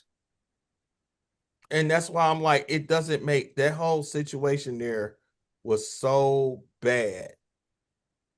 It just was Yeah, like, because they got receivers. Hawkinson and Addison and Jefferson, they got monsters. And now they you run saw it back. Thielen. They run it back room. They they run it back room for how their offensive line can block. Ain't They that too good. they too small. Right. So so And then that so ties into what we were talking about with Thielen to bring everybody up to speed. Adam Thielen's got asked to and was cut from Minnesota today. I didn't know he had announced that this was his last season. So they letting him might as go. well. Right, but they letting him go off so he can find somebody that's more could be more available for them to get into for him to be a viable option for somebody going to the playoffs. I wouldn't be surprised to see him go to Seattle or go back to Carolina because it's because who would have thought at the beginning of this season that Carolina would be in first place in the NFC South and not and Minnesota wouldn't be up there battling with Green Bay, Detroit, and Chicago. Who would have thought I Chicago? was worried about it from the moment Sam Darnold signed with Seattle. I was like, that's why, and that's why I say we don't know what they're gonna be. McCarthy is my Michigan guy, but I call a spade a spade. We don't know. We don't know what he is.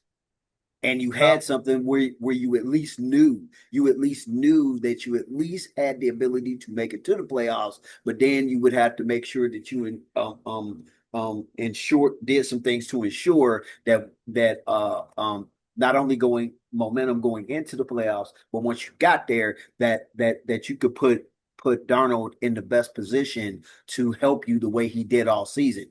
So man, that game last night.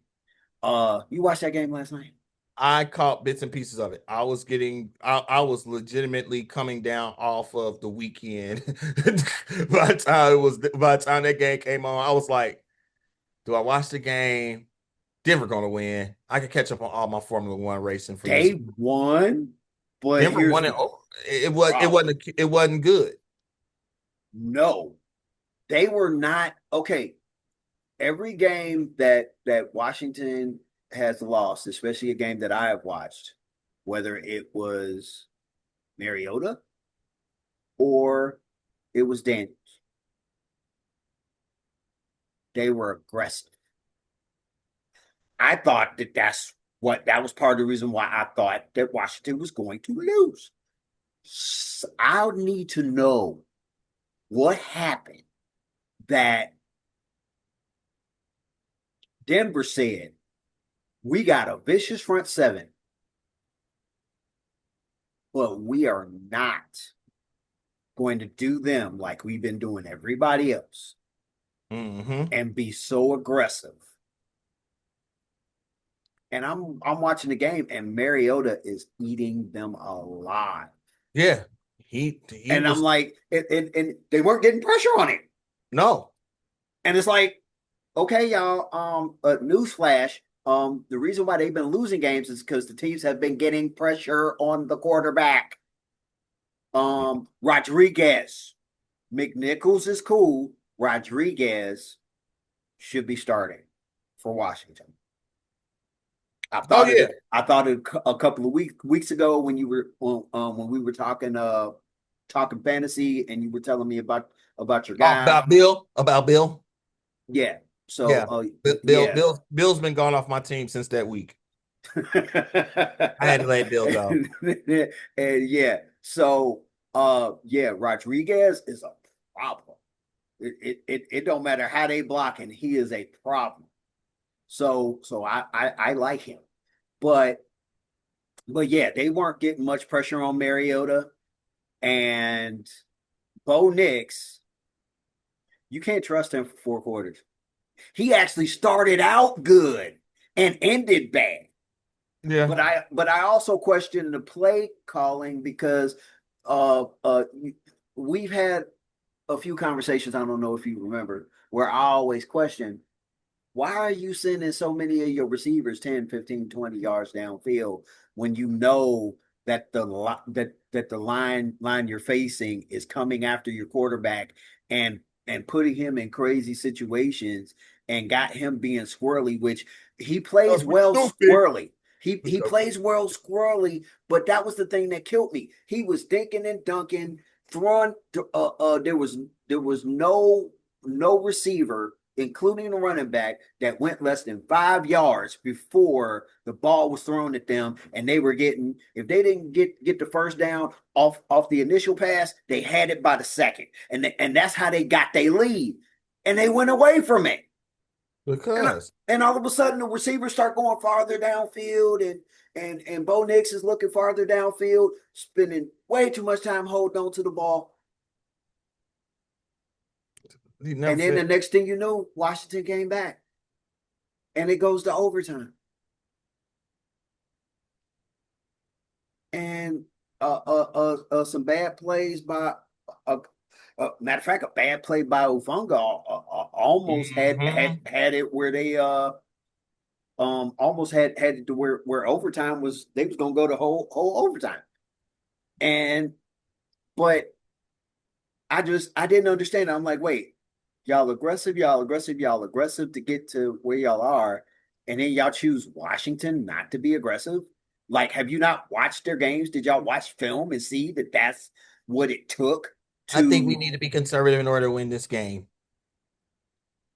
I mean, I just it boggled my mind. On top of the fact that people holding on to the ball, God, that was annoying me. I was literally like screaming at my TV, "Let the ball go!" Because I told you, I sit up there, even if I don't really get to actually do it until like they show the replay, I still go 1,000, 2 1,000, 3 1,000. Mm-hmm. If I get to 3 1,000 and you still holding on to the ball, It, no. And to me, that is not only on the quarterback, but that's got to be on the offensive coordinator and the plays you calling, yeah, especially when they show me from behind the quarterback, and he got like, including the running back, he got four receivers and three people, depending on where the camera angle is, ain't even in the picture. man, I saw that too. And I was like, what? And it's been happening every week with every team, especially if they lost, and it annoys the living crap out of me. Like, I don't understand it. It happens in college. It happens in pros. There, accountability. I know I'm sitting at home and I'm watching, and it's easy for me to look and say, but if what I'm saying is right, does it matter that I'm sitting at home on my couch and that I don't have to actually do your job, even though I understand how hard your job is? Because you got to come up with these plays, and then you got to worry about if the way you created these Come plays, on. if the players are going to actually be if the players are going to actually be healthy. Like in that situation with Dallas. You all right? It goes back to the previous conversation.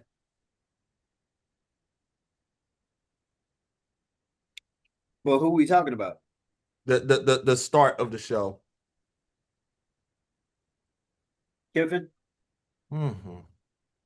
Oh Lord, what done happened now? He's dropping hints that their starting quarterback's going to transfer to LSU for Ole Miss.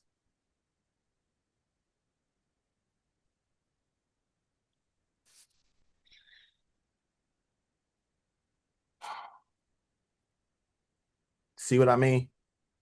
Mm-hmm. Going to completely destroy something that was special because you're selfish. Oh man, I like I would see, said, it, it there's I, two portals. There's two transfer portals. yeah, I would love to see how this would have played out.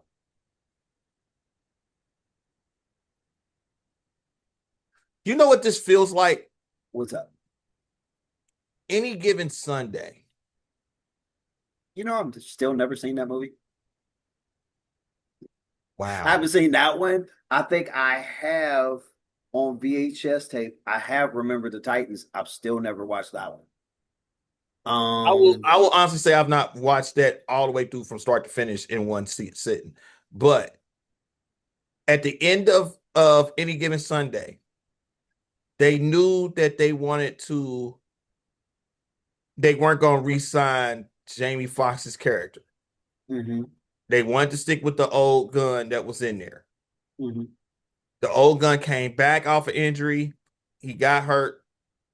Will it leads them to the playoffs? They lose in the Super Bowl or whatever, right? Or no, I think they lose in the Super Bowl. Their Super Bowl in there for it. The coach leaves and goes to start a new franchise in Miami. And what's the first signing that he does? He poaches Jamie Foxx's character. That's his starting quarterback for his new franchise. And it was like, no, and the way that they did it was they were announcing his retirement from the original team. And he was at the press conference and he said, I'm not ready to hang it up yet. So I took a deal to become the new head coach and general manager over here with the um the Miami extension team, and I'm taking uh good old Willie with me. And the owner and everything is shocked and looking at the owner, the new head coach of the team, everything looking shocked at me. It's like, hey, everybody have a nice day, and walks off the podium. That's what this feels like. It But the details is always important, and those specific details that you told me, which, like I said, I'm not giving it, even if I could see why something happened, I'm still not gonna give you a pass on what you did. Anybody that is angry about it, they got full right to be, because what you did was grimy. Even if I understand that you're probably doing it because you were mad, because you wanted to see everything through, and they looked at you and told you no. And because they looked at you and told you no, they were like, oh, so let me show you what I can do. You showed me what you could do and not let me finish things out with the team. So let me show you what I can do in terms of and I've been hanging with the young kids, so I know how to make things spicy and have everything going viral and showing utter destruction all over the internet. Humans are great at being petty, at being vengeful. Humans are great. They are great at doing that. And it's sad. It is so sad. it's it this has the makings of a catastrophe. Yeah, and you're not wrong. But you also have to let it all play out, because you're going to have those people that are going to be as backers, that if you chiming up now, they're going to be like, "Oh man, you just a hater, you just mad." And then comes the beautiful part. If what you said comes out to be true, and they kind of sit there and they're like, and this is why, when I was at my one job, the only thing I would ask people is, what happened? You Mm-hmm. could tell me that the Bengals was going to beat my Patriots. I can even see where that could happen. But when it don't happen, I'm gonna come to you and be like, you tell me what happened. I know what I saw. I know the history of your Bengals being what it is played a part in it. My shitty. But you tell me what happened. Since you knew, and I even had a little belief based upon how I've seen my team play, that you had an opportunity to beat them. So why didn't you? You can say my team sucks, but the reason why you don't want to do that is if they turn around and beat you. If they suck, what does that say about you? Because they beat you. It's just this shit. Wow. All right. So, any other games that shocked you this weekend? Dallas beating Kansas City. Kansas City did not shock me. I told you they're dead in the water. There's Yeah. Okay. And exactly what I was just talking about in terms of play calling, I still Mhm. say that is a part of it. We know that. Okay, the biggest part of it is their line, because Patrick is trying to be Patrick, but the problem is I still say getting the new wide receivers that they got is part of it, because when they didn't have that great of a wide receiver room, No, when they didn't have that great of a wide receiver room, it didn't look like this. no. And I And think I now, think now they that got these world beaters. and I think Now, that's what it is. You got world beaters instead of receivers. You got speedsters that can go down the field, but you got to have a quarterback that has enough time to get the ball down the field to them, and they have to catch the ball once it gets down there. And his safety valve is leaking very badly. well, yeah, because he can't. Your safety valve is only going to be as good as the least amount of time that you need to use it.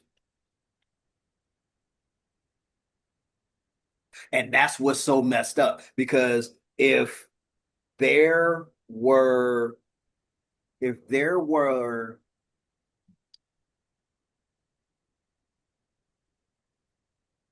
That can't be right. what's up? I'm calculating the wins from yesterday. That can't be right. What do you mean? Because you're at 8-7. I wasn't up two on you, was I? One, two. Yeah, I was. Huh. Okay. Oh yeah. So um we all knew that this was gonna fall off. The question is how was it gonna happen? And now we know. And which if you were watching before, you knew. Yeah. Offensive line, Patrick is only gonna be as good as his offensive line. Which sounds weird to say because you can be like, well, that's any quarterback. Well, it's especially true for him. And we now know that if Lamar focuses on passing the ball and not as much on running the ball, and who knows, he may have decided to do this also because he has been starting to become kind of Joe Burrow-esque in terms of sustaining like some injuries. Like even if he's playing through them, I'm sure that's got to be in his head too. Is so it could also be that. Bottom line,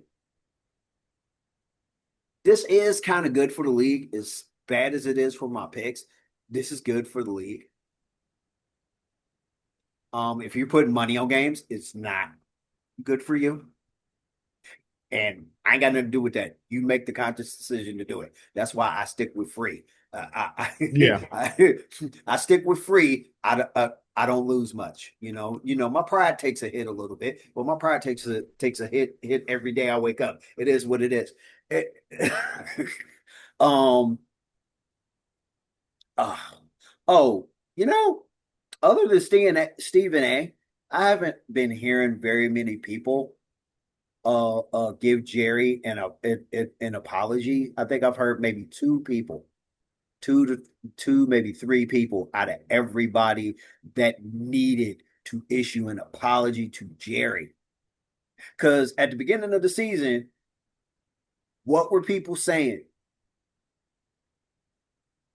Oh, you giving this dude his history. He's never come close to being considered a head coach, and you're giving him the job. Jerry. Now, I was worried that he was another yes man. I will admit that. But I also said, especially seeing that he knows Dak, that we don't know how how it was going to turn out in terms of him coaching. Dak was clearly good with it. And that is kind of the beginning of everything. If the players are good with it, that's a good start. Yeah. And as the season has gone on, we now know that Jerry allows him to coach how he wants to coach because there's been a couple of players that have either missed games or wasn't able to start the game because of their conduct, which is kind of opening the door to the question of is this going to be the first time in a long time that Dallas actually has a coach that is allowed to coach the team the way he sees fit? Sorry, I didn't mean to laugh like that. No, no, no, no, no, no. Totally. That laugh is totally justified. Because it's always gonna come down to somehow, some way, good old Jerry gonna do good old Jerry things. I know, but like I said, just kind of sitting back and watching and listening, and like I was shocked. I believe it was CD Lamb. CD Lamb did not get to start a game because of something that was going on. I'm like, wait, what? Dallas? Did Jerry give somebody else ownership? What are we doing? It's, Oh, it's like so yeah. And the fact that they are doing better than everybody thought, in spite of what they thought.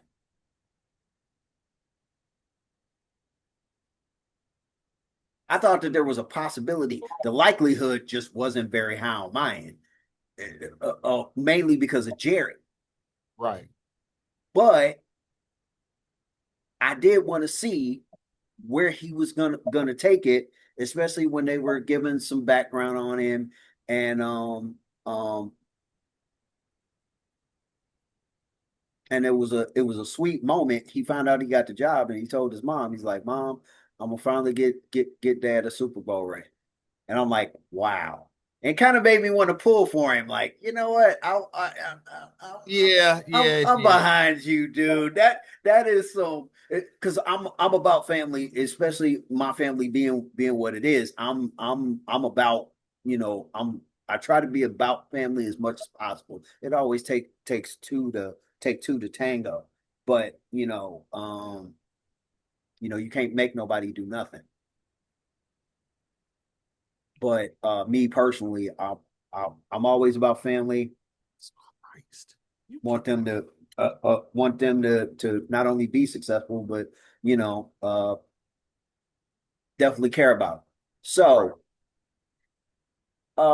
this whole thing in Dallas right now is looking like it could be budding. Do you think it could be budding into something to where especially with the chaos going into, which leads me to another question. I'm gonna finish this and then I'm gonna answer the question. Do you think that this is budding into a situation where we may not only see Dallas come back to dominance, but potentially it um make it back to the NFC Championship and or Super Bowl. No, no, No, no.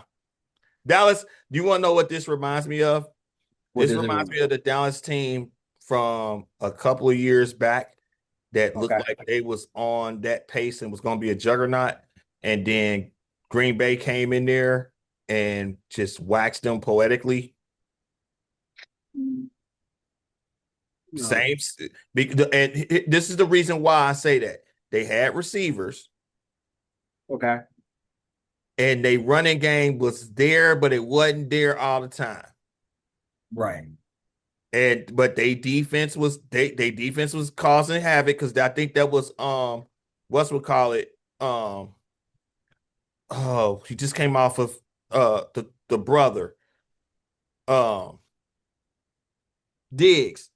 I think Diggs was his rookie year Uh-huh. when he was intercepting everything and he was up for defensive player of the year, defensive rookie of the year during that. Oh yeah. Okay. Yeah, that season. And they looked like everybody was like, yeah, Dallas is for real. And No, no, then no, no, no, yeah. no. Don't use that E word. Don't use that E word. I hate when people use that E word because if it was one thing about Dallas, when everybody when quote unquote when everybody was saying that, anybody that I personally talked to and I heard them say that, I laughed. I'm like, yeah, okay. Mm, And it's like, do you see what they're doing? Yeah, I see. Yeah, I see what they're doing. But at the end of the day, you we know that they can do it during the regular season. If you could give a Super Bowl ring for the regular season, Dallas would have had a bunch of Super Bowl rings. oh heck yeah. So yeah, but that's the thing. There's a thing called the playoffs, which is another reason why I wasn't um uh because that's the important part. You can do as good as you do during the regular season. The quest is to get to the playoffs, do great in the playoffs, and get the Super Bowl. So yes, regular season, yeah, that's great. That's great because that helps you get to the helps you get to the challenge level. And that's what the playoffs and getting to the Super Bowl is. That's the difficult level. Yeah, it just it seemed like it was like when I seen it, I Hmm. was like, huh, really? And then I would love to know what their defense would have looked like had they not been hurt. Because even in the games, unless it was like a blowout game, there were some other games where the backups didn't do bad.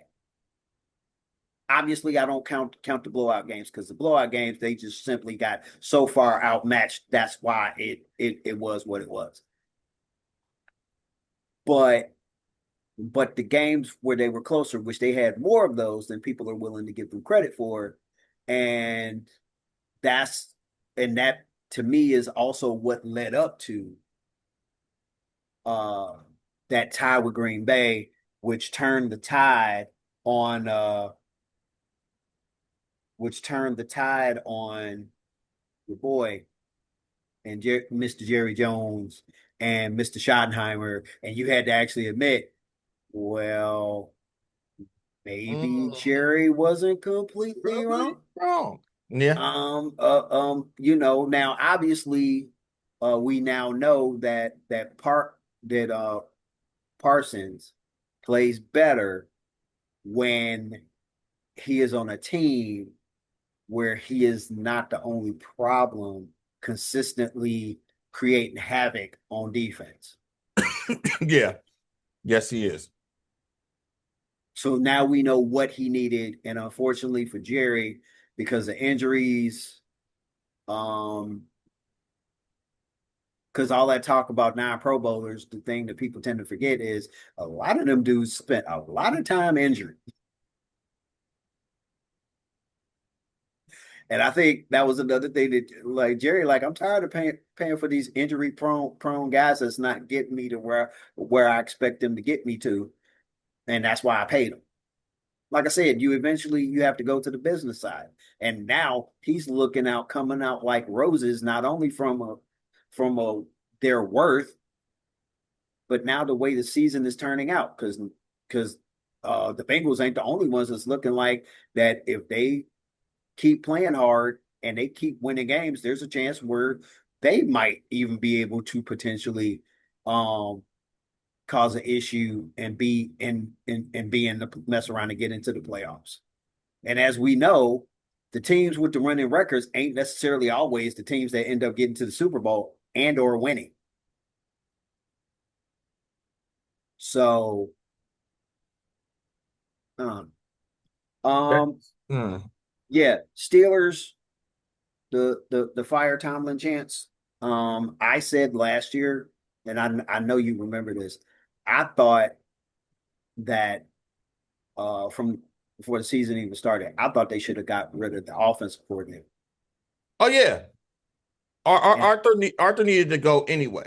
And I Arthur I probably will be gone after this season. I would love to have seen what could have happened with Russ had he not had to deal with him and the fact that he really didn't want him running the offense. He wanted Fields. Here's a question for you. Okay. Strip away the 6 Super Bowl championships. Okay. Well, okay. No, I won't even take strip away the six. Strip away the one championship that Tomlin has won. Okay. What makes them any different than the Bengals?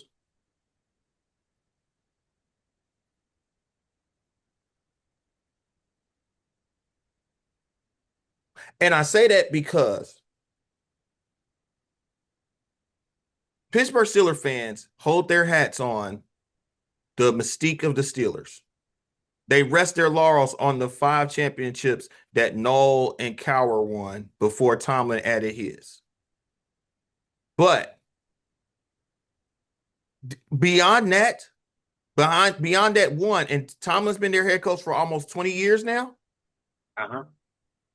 Beyond that one Super Bowl in 20 years, their only claim to fame is, well, we ain't had a losing record.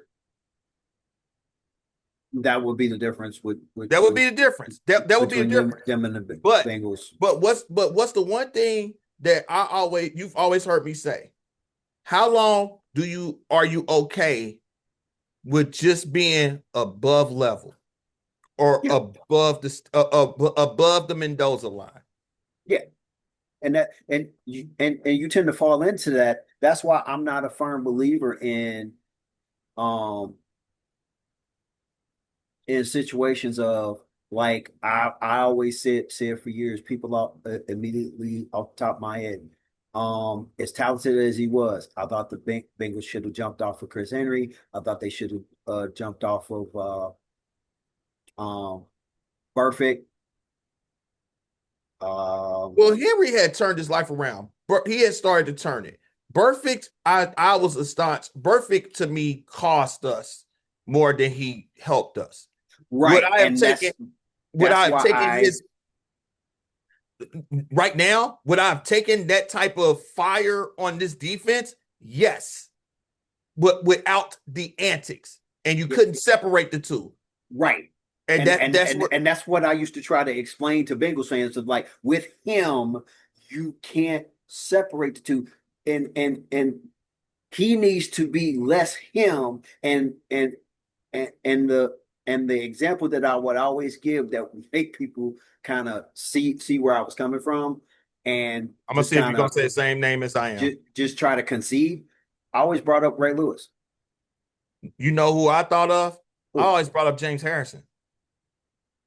well, no, because even he had his moments. I Right. He liked had it his moments, but Harrison was more subdued. His wasn't his did not cost Pittsburgh as much on as the field. Burfict did on the field. It cost him in his pocket. Well, no, I take that back. No, it did cost him on the field because when they started coming up with the theories of changing how they hit, Yeah. he was taking a lot of fines, and which means that he was 9 times out of 10 probably costing them penalty yards too. But and that was my only issue with him. Even though I understood where he was coming from, I fully understood where he was coming from. But it was like, dude, you got to adapt. I get it. This is what, like I said, this is what people did not want. I kept saying, just like Draymond told the players in the NBA they didn't want the new CBA. I kept telling people that was screaming, yeah, now we got justice. They gonna do something to protect these players. I'm saying I told people, no, you don't want this. No. It's going to blow up in your face. And they didn't want to believe me. And then now what are they doing? Oh man, the game ain't what it used to be, man. They used to actually be allowed to hit and everything. Well, what did you think was gonna happen, bro? This ain't a video game. This is real people's bodies. Remember, you wanted them protected, and now they're protected, and you actually just added more problems to how to ref. And speaking of that, Uh-oh. so last night, Sunday night game, Mm-hmm. people need to put some more respect on these refs, and we all need to. If there's a way to find the actual rules, Is that the headbutt? so that we can read them. So last night, Denver had one of the few times that they was actually able to pressure Mariota. Mm-hmm.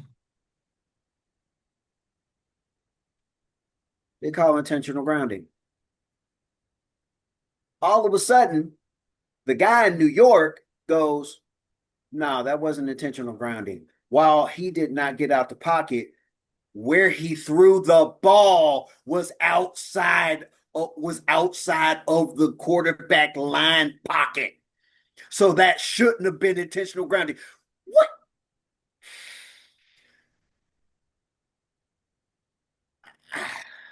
What in the actual? Do you know how many people you've cost games? Yep. What? And everybody blaming the refs because they call and they don't call. What are they supposed to do? The rules don't even know what they supposed to do. Nope. Nope. How And come that's the first time I'm hearing about this? Out of all I the times that players have been hit with intentional grounding because they didn't get outside the pocket, then all of a sudden last night during the Sunday night game, I hear, no, that ain't intentional grounding because even though he didn't get outside the pocket, where he threw it, got outside the of the balls got line. It no got outside. because I thought the rule was that in order for it to be intentional grounding, they could not have gotten it out of they didn't get out of the tackle box, out of the tackle lane, and the ball didn't go past the line of scrimmage. Well, guess what? We got a new wrinkle. Apparently, You it's know what? not intentional grounding if if if if even though he didn't get outside the pocket where he threw the ball, the angle that it took got outside.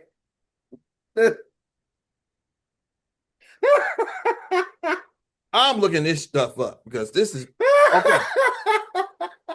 Dude, I was so mad. Now the call did stand, obviously, but the dude in New York made me want to just reach through and start smacking people. I'm like, man, what are Okay. we doing?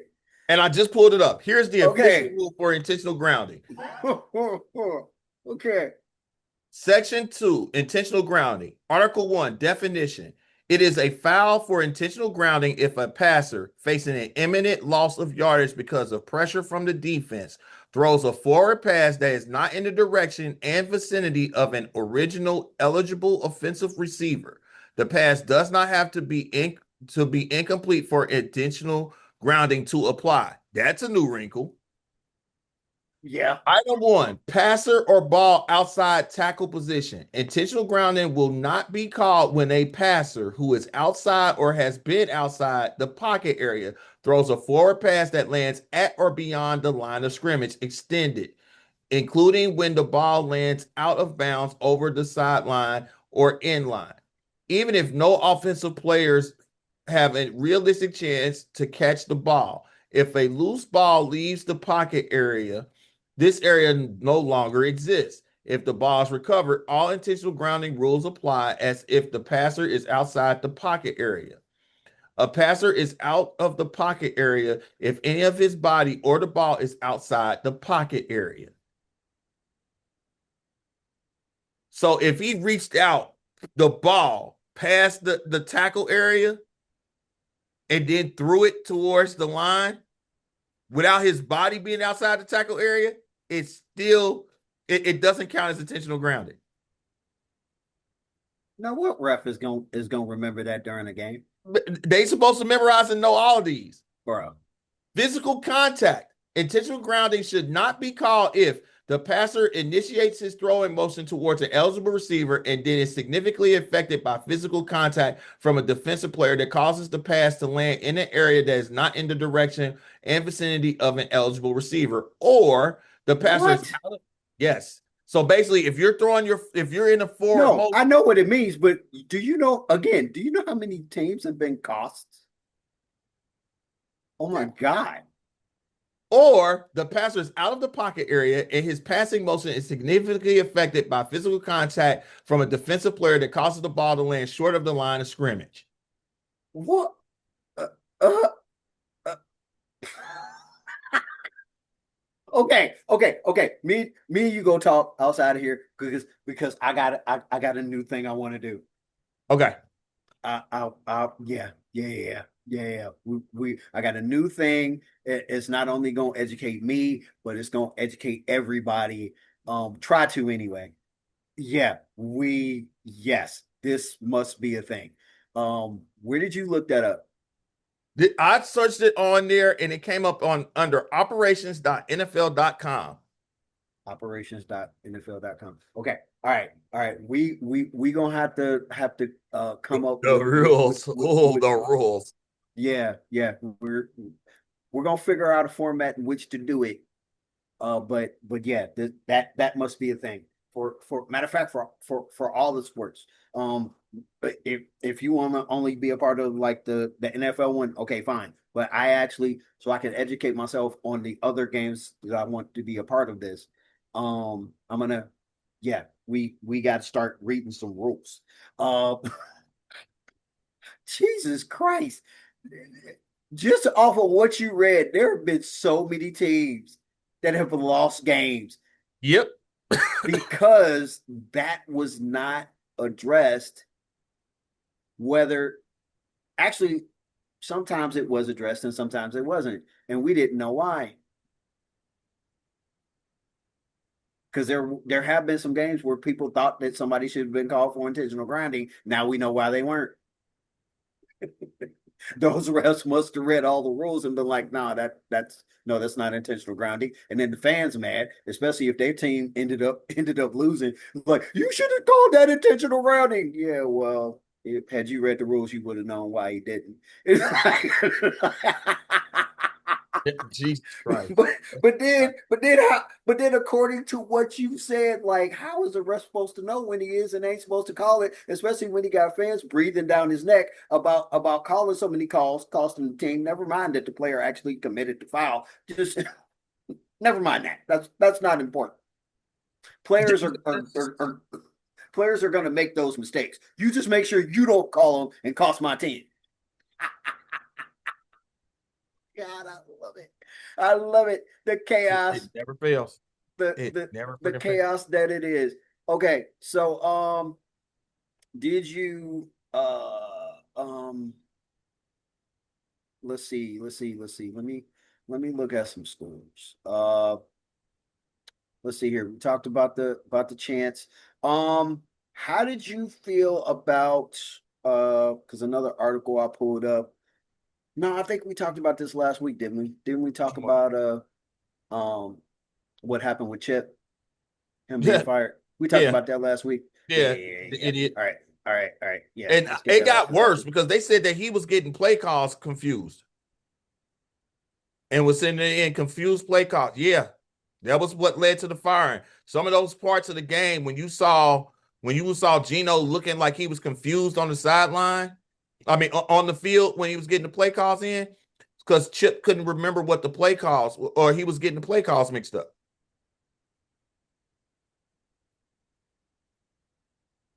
And that's what caused him to get fired because they were saying that he was getting his Which, terminology, he was getting terminologies and set and formations mixed up. And he had been doing that repeatedly throughout the season. It just came to a head when you saw Gino legitimately on the sideline getting delayed game penalties because he couldn't understand what the play call was that was coming into him. yeah, and the analyst thought that he was asking them to hurry up and get the play in. That's not what was But it was he apparently didn't that's know not what the play was and all mixed up, and and that's that why. And some of and the plays that they actually ran, when you look at it, he was throwing the ball on timing routes, and the player that was in there was doing a whole nother route. It was bad. It was bad. which would and that's why details are important because now that would explain why Gino will be on the sidelines Pissed. visibly pissed. And on top of that, when fans are calling him out because they don't know that that's going on, so he's just looking like he's a village idiot. And so then they make a response in kind, and then he goes, and he flips him the bird. You still gotta, in the grand scheme of things, you still gotta, keep it professional. But at the same time, I could see that frustration of, dude, I'm only human. There's only so much I can take. I, I'm already going through this, and y'all don't even know what's going on, which is another reason why players take that stance of you don't even know what's going on and you trying to speak on it. Sit back and shut up. Because one of the things that he said uh that I had heard was he was wanting up out of there anyway because and he was putting it on Carroll. That Carroll was wanting to run too much of everything and was making it difficult for him to do his job. But if you were having issues doing your job, then as much as you want to say that it's on Carroll, which to some extent it there might be some truth to that. We don't know. Just like we didn't know about the issues going on with the play calling, which We did know. But here's the thing. Okay, so you got the play call. The play calls is wrong. That didn't address how it looked yesterday. Because yesterday it looks just as bad. So it's like, yeah, you can blame them for not getting the calls and everything else. But and you got Greg Olsen. No, I'm not even denying Greg Olsen is a great mind and everything. So but that offense still, they need to realistically draft offensive line first 3 rounds. Don't get nothing flashy. Do not pull. Mark Davis needs to not think like he's his daddy and draft the fastest receiver or the most insane athlete. Draft offensive linemen. Develop offensive linemen because your defense. Bowers does need help. But yeah, Right. I get what you're Did you saying, see but at the that same, catch? no. Oh, how mad is Tennessee? Speaking of catches, you missed a catch. The catch was so awesome. They brought up Odell Beckham's catch last night. And then the funniest part was who did it and where they used to be. Tennessee is a So shit show too. yeah, yeah, exactly. Tennessee. There you go. Um, uh, or is that who you're talking about? And we just kind of switched. No, Are you no, Tennessee, no. I knew it was from Tennessee because Tennessee is a shit show. are you talking about Burks? The Yes, the Burks catch? yeah. Yes, yes, I saw it live. Yes, yes, But yes, the yes. other catch, look at Bowers' one-handed touchdown catch that he had when they started coming back. Bowers caught the ball maybe about an inch and a half off the ground, one-handed, and brought it in and secured it while he was falling to get the touchdown. That was probably the only catch that surpassed that was Burke's catch. And when he caught that touchdown pass, I jumped up. I was like, oh, because even the announcer was like, oh, it's an incomplete. He caught it. That was their exact reaction to it because it looked like he picked it up off the ground from it. That's how low his hand was when he caught it, and it never hit the ground, and it never moved when he rolled in order to make sure it was tucked. He caught it one-handed right that close. That boy is a beast. And That he's been a beast since he got there. That's but why that is the that's why it's reason so why bad. I wanted. He's being wasted. He's being wasted. Crosby is being wasted. And But to some Crosby did the same thing Miles did. Miles did. So Yes, I yes, can't. yeah. Is what it is. Yeah, yeah, yeah. And you're obviously not wrong. I'm all about being across the board. Yes. And matter of fact, I said that about him before Miles pulled what he pulled. And uh because they were talking about there was some people that wanted him and he said no, I want to stay here and I want to build here. And I respect Because that. he fits that he fits that Raider mystique. And I get it. I get it. But sometimes it's just I don't I sometimes I think a lot of teams loyalty, this is where it's a fine line between the loyalty that I sit there and I call for from coaches and from some players when they stuck through you through thick and thin and issues and everything else. And then where that loyalty, despite all the stuff that they've done around you, keeps you there. And And that was that's my where, issue with Miles. I'm like, dude, what do you, but if you feel like that's what you want to do, I'm all for he it. has a right to do it. Yeah. It's not going to get you a championship, but I mean, I respect it. It's not going to get you the championship you deserve, and that's what I don't like about it. And I will continue. That's what I will continue to not like about it.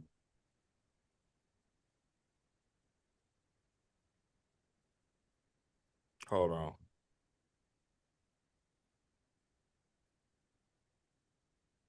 Okay. All right. All right. It is 9/11. Huh. Emergency. Huh. Weeks. Our week, Lord, our week this week. It's not as bad as, yes, it is. I'm not going to even lie. I'm in a slump. I see that I'm in a slump. I have gone in the last 4 weeks 8-6, 9-5, 9-5, and currently 9-6. Okay. But you have been 9-5, 10-4, 12-2, and then 8-7. So, and that's with one game remaining this week. So right now you are up 2 games on me with 5 weeks to play. Where we at? Where are we at with the? Because I know I took a hit this week on the head to heads. Head to heads, you are currently up 2. Oh wow. Yeah, you're up 2 because you didn't really take a hit this week. You lost 2 head to heads, but you won 1. So that's what gave me, Okay. that's what's got me with a game up. And we Okay. evened out with New England tonight, so I can finish a game up. So I gained the game this week, but I was 3 games back after that debacle of last freaking week. All them damn teams pissed me off. Damn team. Yeah. Yeah. But that's been a. Oh my God, Atlanta, bro. Atlanta is a shell of themselves, and I'm starting to.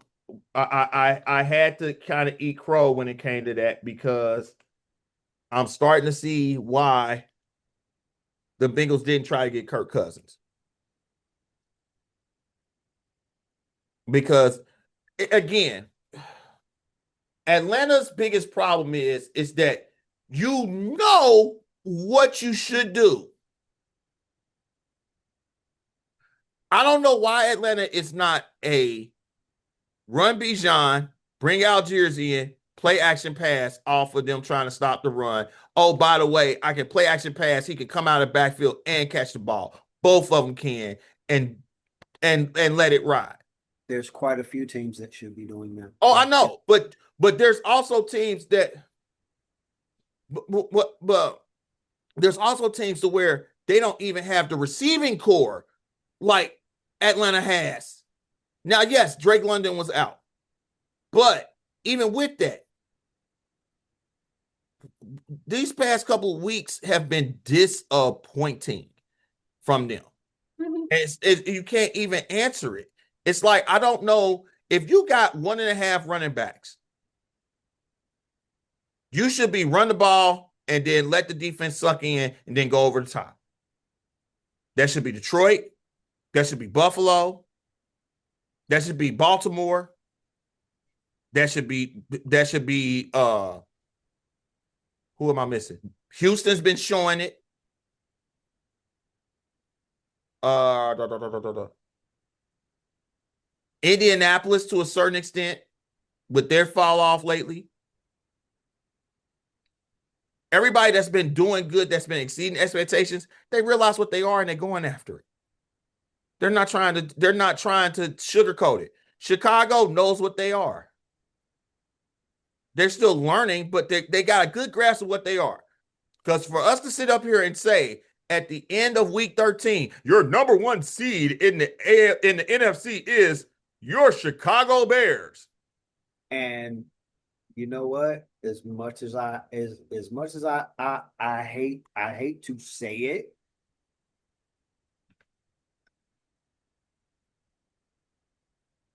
if they mess around and they don't beat Green Bay,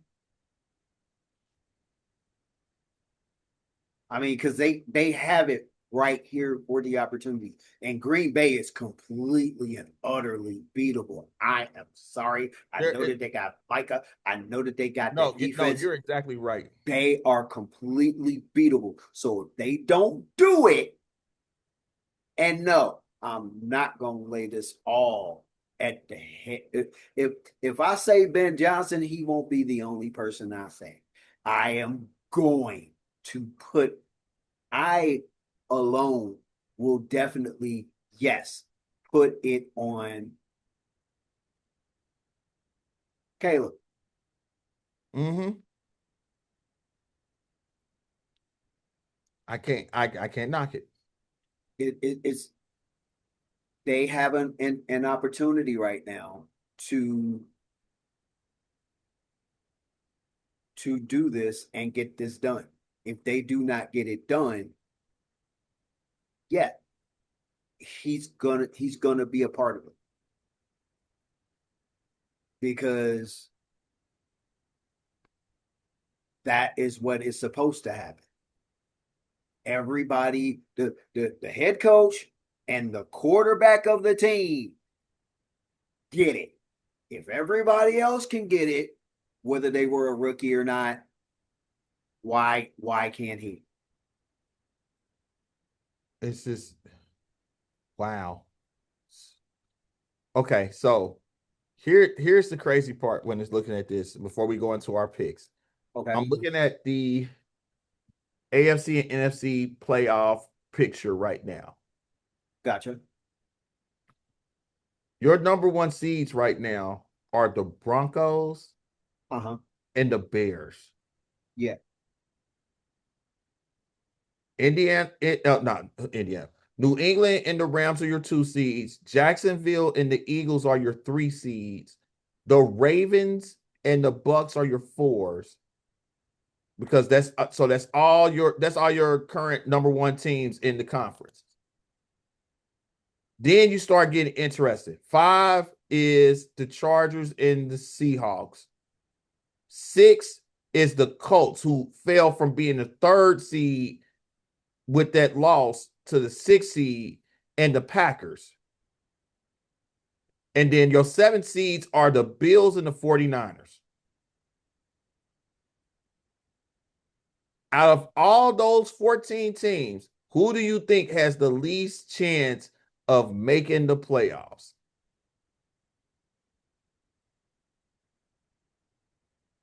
It's got to be between San Fran and Baltimore. San Diego has a 62% chance of making the playoffs. Next is Baltimore with 68%. Then next after that is the Colts at 70. The only other team that's under 80% on their predictor is the Bears as the number one seed. They are still a 76% chance to make the playoffs. So they're the number one seed. And no, You said to make the playoffs. yeah, to make the playoffs. Well, So, um, I, so it's crazy because the only teams that are eliminated from playoff contention are the Raiders, the Titans, the Cardinals, and the Saints. the Saints, and the Giants. The Giants are eliminated. That's crazy that the Giants are 2-10 and they like the most exciting 2-10 team that there is. But it's like now it's crazy because even the Bengals still have a 2% chance. They are legitimately on the outside looking in. 2, 3, 4, They have the seventh best odds of the remaining teams that are not in the playoffs to get in. And they got in their games, they got with them beating Baltimore, then they got the Bills, which if the Bengals beat the Bengals might make the playoffs. Do I believe it's going to happen? No.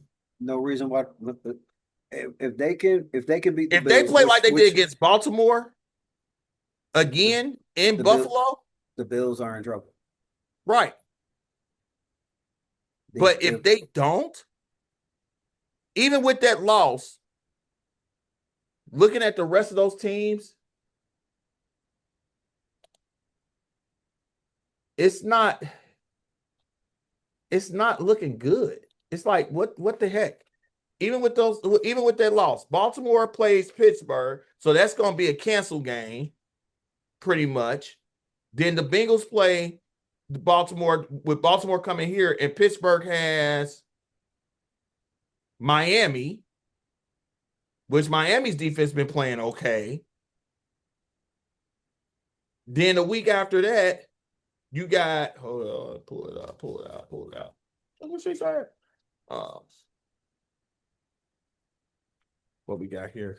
Then we gotta run through these picks so I get ready to get out of here because it's already almost 9:30.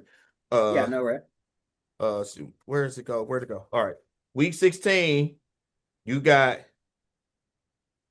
Bengals at Miami, New England at Baltimore, and Pittsburgh at Detroit. So that might be 2 losses, and the Bengals win at Miami. Then week 17, Arizona comes here to play the Bengals. Baltimore's at Green Bay. Pittsburgh's at Cleveland. And then the last game of the season, the Bengals got Cleveland at home. And Baltimore plays Pittsburgh again. So it could make it to where it could be legitimately an issue. Yeah. But if they can't duplicate, if the defense does not duplicate the way they played against Baltimore, they could very well lose most of those games because I know the Arizona game, if you can't get pressure on Brissett, he can make for a long day for him. At this point now, realistically, with Arizona on the outside looking in like they are, I wouldn't be surprised if you start seeing Arizona start tanking to try to get up there to get a quarterback. Because you have to think about it. And with the teams that are left, I just closed out the dang on screen. God darn it. With the teams that are left, Tennessee's not going to be looking to draft another quarterback unless they get unless they going by the what's we call it.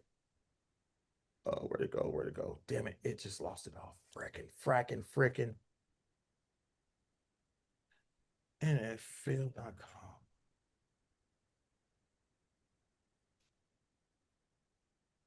Where'd it go?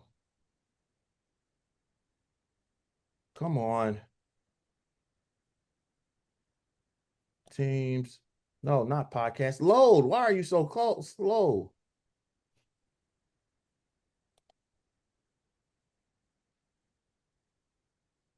Nothing happened in that game that was that amazing.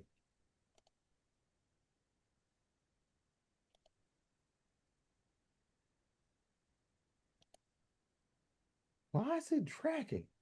Anywho, with the teams that's left, you can't really say that it's not an opening for these squads not to have a shot, none of those teams that's down there at the bottom is going to be looking for a quarterback. So, because think about it, the Cardinals is going to be looking for a quarterback. The Saints might be if they want to get off of Tyler Shaw. The Raiders should be looking for a quarterback. The Giants ain't gonna be looking for a quarterback, and Tennessee's not gonna be looking for a quarterback. So you got at least two, possibly three teams that's gonna be looking for a quarterback. And right now, the Titans are the number one. The Titans are number one, and then the Saints, Giants, and Raiders are all above Arizona for that number two seat, that number two pick. So it might make it to where they start sitting up there and saying, I don't want to do this. So who knows? Yeah. All right, picks time. Week 14. Let the colostomy bag of the NFL season continue. Uh, let's see here. Where did I just had the pen. Did I throw it because I was angry that much? Where did it go? Oh, there it is. All right. All right. Thursday night. Dallas at Detroit. Oh, good one. Yeah, they start us out with a gut punch. Yeah, I actually did I think they were talking about that game. Um, oh wow. Wow. Ah. Hmm. I, I I guess I'm gonna go with Detroit. I I oh wait a minute. Oh Jesus. I just Jesus. don't. I've been getting Uh burned too much by going by what I think I know instead of what I feel. yeah, I'm gonna go here. Let's see what we got. La la la la la la la la la la la la la la la la la la la la. Okay. Dun, dun, dun, dun, dun, dun, dun, dun, dun, dun, dun, dun, dun, dun. Okay. Hmm. See, the reason why I would lean towards picking Detroit would be if Amon St. Brown's okay. Because their rushing yards, I mean their passing yards, Dallas's defense is dead last. Uh-huh. But if he's not okay and they have to rely on the run, Dallas is still in the second half of that with rushing yards allowed and yards per carry. Yards per carry, they are, yeah. They can win that game if they don't squarely put everything on the passing. They are they still have the weapons. I get Laporta is not there. I get that and Rob may not be there, but you still got Williams. You still got Williams, Gibbs, Montgomery, and you're gonna have to find somebody else to step up. You're gonna have to do something. And getting the ball out for Christ's sake. Quit putting Jared in a position where he's looking, trying to get the ball 15, 20 yards downfield when he don't have that kind of time. You don't have that kind of time unless he is getting that ball out no sooner than he says hike. He goes 1,000 and the ball is gone. Right. Which the way the defenses play, even the bad defenses, you need more time than that. So, but I feel like that's another one of those things that's getting these quarterbacks in trouble. It's like you looking for the hero shot. Why are you looking for the hero shot? Don't worry about the hero shot. Worry about whatever will get you the first down. Now, if the hero shot comes open, obviously take it. But it must come like snap, snap, crackle, pop, Rice Krispies. It's got to come like that. It's got to be quick. If it ain't quick, don't worry about it. Especially if your name is Jared Goff, Sam Darnold. Matter of fact, that might be part of what's getting McCarthy in trouble. It's you got world beaters. You trying to get him to adjust to the game. So unless you switch up the routes that you have them run, which he's successful to get the ball to Jefferson when Jefferson is running a short route Yeah. and going more for yak. Last night, Bo Nix looked great. They were they were beating, even though Washington's defense was playing the way it was playing, they did have a sizable lead that made it look like the game was over. But again, one, they weren't pressuring like they did everybody else leading up to that point. Two, all of a sudden, they start calling in plays where most of the receivers were going way downfield. When that wasn't what got you there. The dinking and the dunking and getting yards after catch for the first down was where it was at. Guys were doing at least a 5 yard out, and by the time you got to the second pass, if not the positioning of where they caught the ball, got them the first down on the first person you passed to, on the first pass play you ran during that particular part of the series. But then all of a sudden you go height, and now you got guys, you got two guys going 10, 15 yards down. You got your third guy, he probably going at least 10, and then your running back is running like a 2, 3 yard out. And now What and the hell? now and now Nix is trying to figure out who he should throw the ball to, which to me was part of what led to one of those interceptions. The interception that he threw. I didn't see the first interception he threw. I saw the second one. The second one, there was no question. He should not have thrown that ball. Kudos to Bobby Wagner for not moving, staying disciplined, and being right there for the catch. It just it was supposed to be a slant route that was supposed to have went behind him, and Knicks ended up throwing right to him because guys got their hands up. Guys got their hands up and impeded his vision, and he ended up throwing it, instead of throwing it over Bobby Wagner, he threw it right to Bobby Wagner. So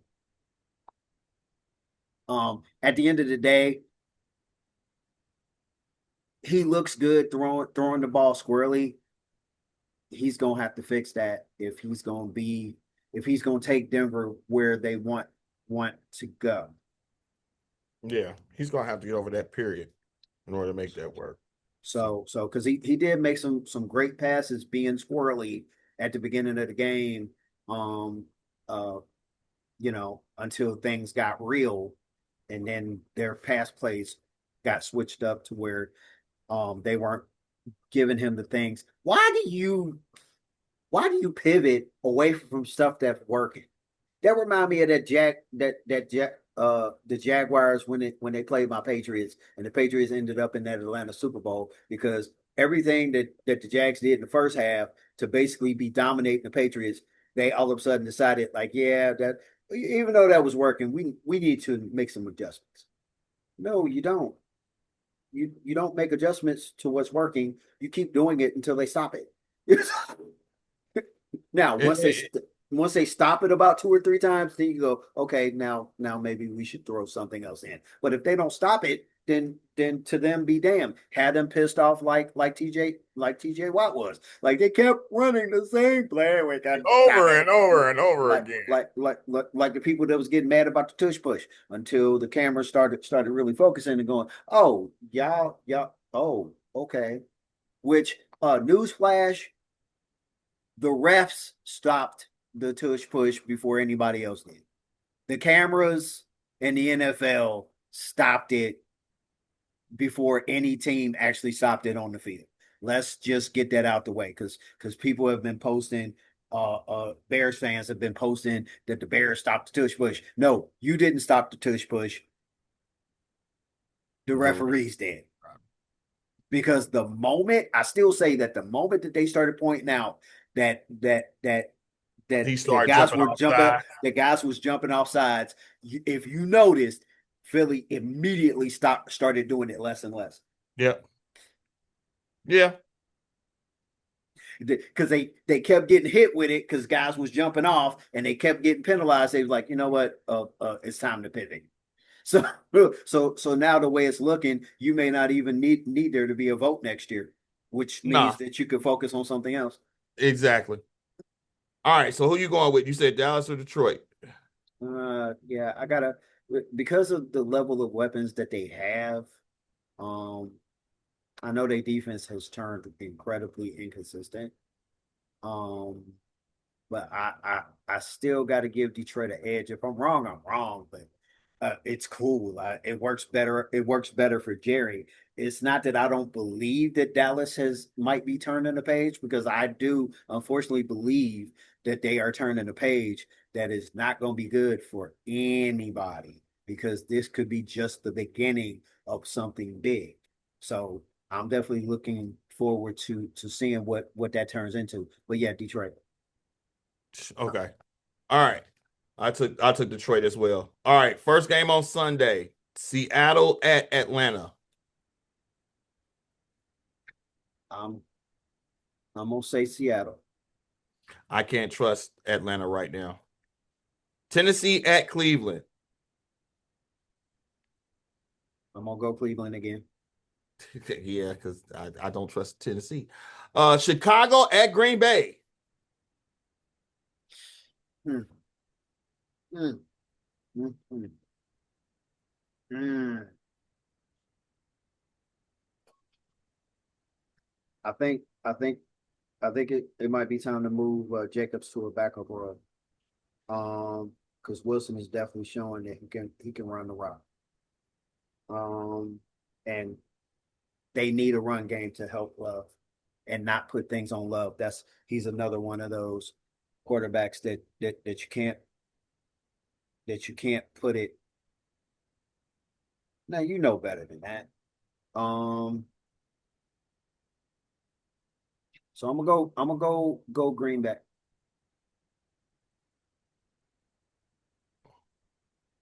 I'm gonna go Green Bay, but the only reason why I'm going Green Bay is because it's in Green Bay. I don't trust the inconsistency with Jordan Love. I don't. They got up. It seemed like they got up for the Detroit game, just for the simple fact saying that they swept Detroit. Mm-hmm. I can see them laying an egg in this one. That's why he's not starting as my quarterback no more. Um, Well, well, I've told you when people are raving over these people, you have to pay attention to who they played. You have to pay attention to how was that team's defense playing at the time. Because if there's one thing that you know about Jordan Love, the tougher the defense, he basically is sitting. He is literally sitting in a boat with Sam Darnold and Love and uh, uh, uh, Sam Darnold and Golf and any other quarterback we can name that we have continually said they are offensive line dependent. mhm. I just And realized that doesn't make any sense. Why this late in the season? Okay, was that? the buys. Oh, Both well, teams you playing know what? You know what probably caused that? the overseas games or the holiday. Overseas games. Because New England and the Giants, after they get finished with that, they both got buys. They're the only teams that got a bye after a Monday night game this season. And then All San Francisco and Carolina. yeah, all the I think all the I want to say all the overseas games contributed to that. Okay, Washington at Minnesota. Mm, mm. Who do you trust? Wow.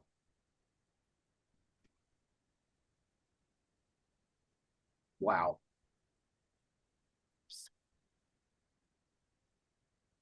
Based Trust the upon what O. I seen this past Monday night, Trust I'm the gonna O. say Washington.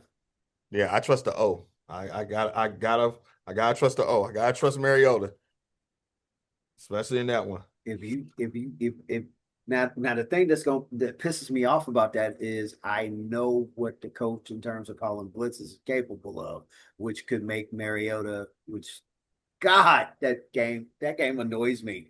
Oh, it Mm. really does. It really annoys me because I feel like I'm picking the team that's gonna lose. Um, so yeah, I'm gonna stick with it though. Okay, I'm on. The season has been atrocious. pretty much. All right, Miami at the Jets. Oh damn, Miami at the Jets.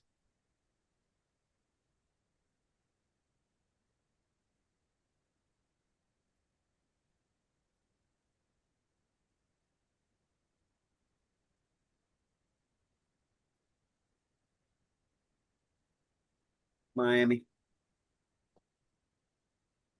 I'm taking the Jets.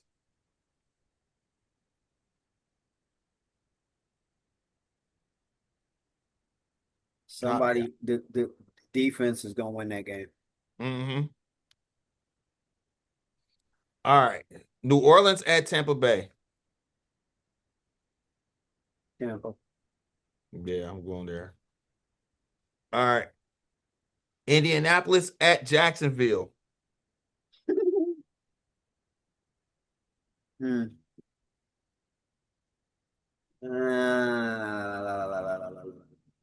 La, la, la, la, la. Um,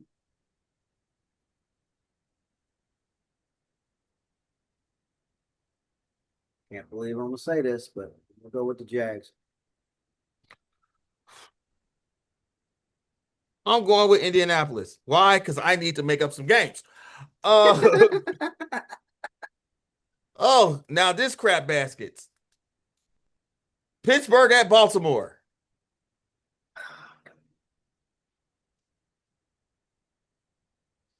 Ah,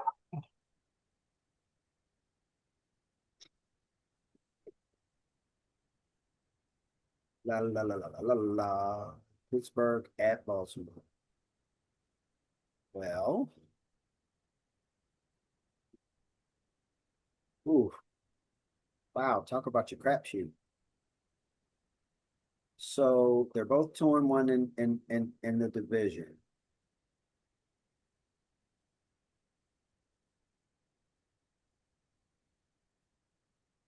Baltimore's 3-4 at home, while the Steelers are 2-3 on the road.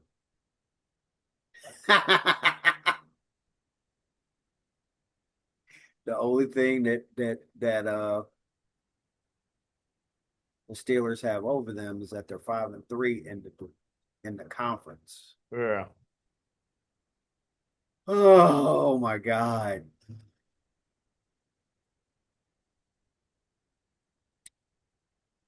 Uh,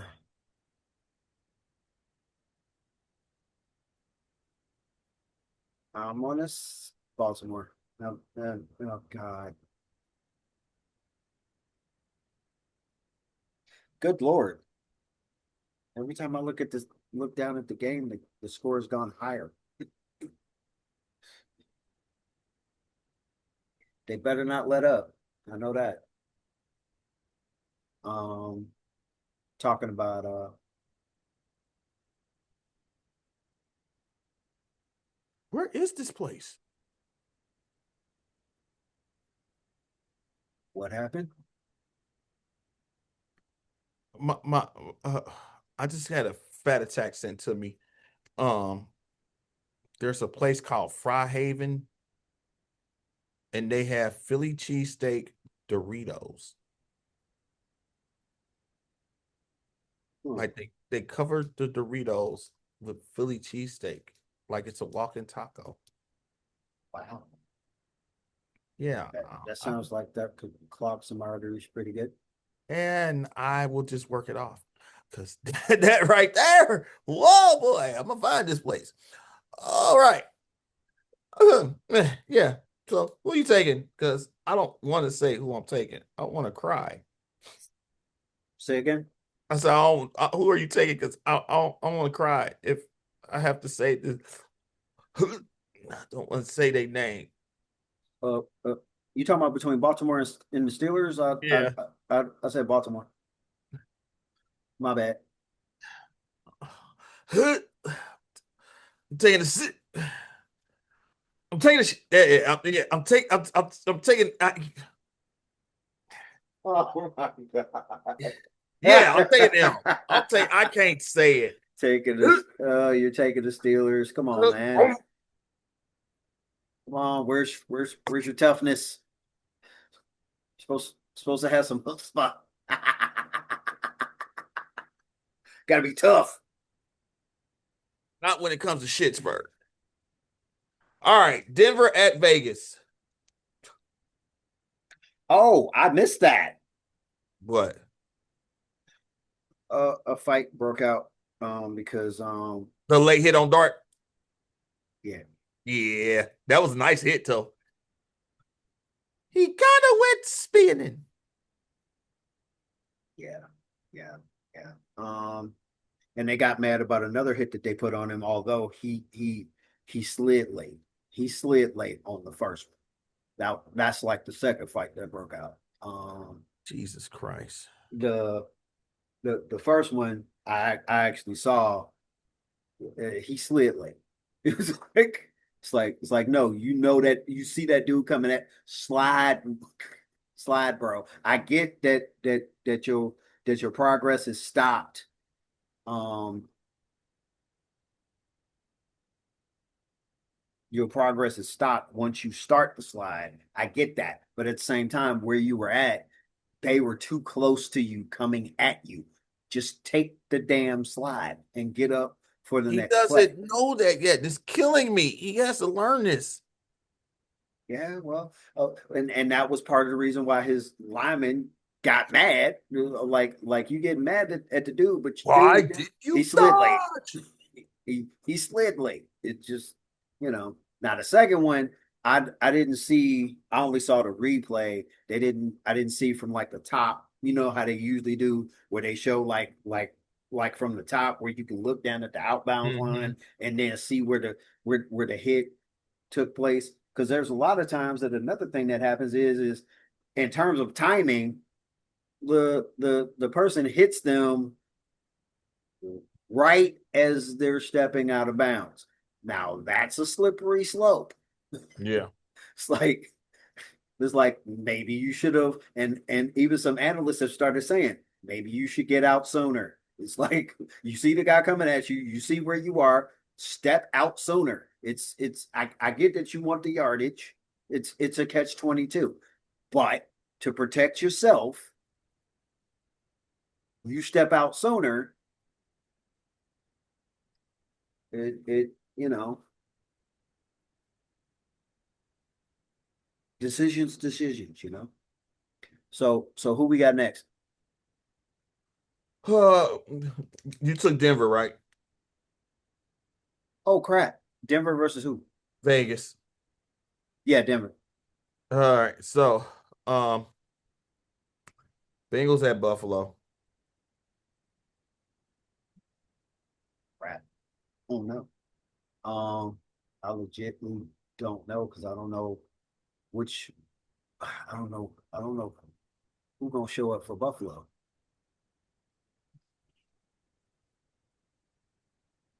I'm on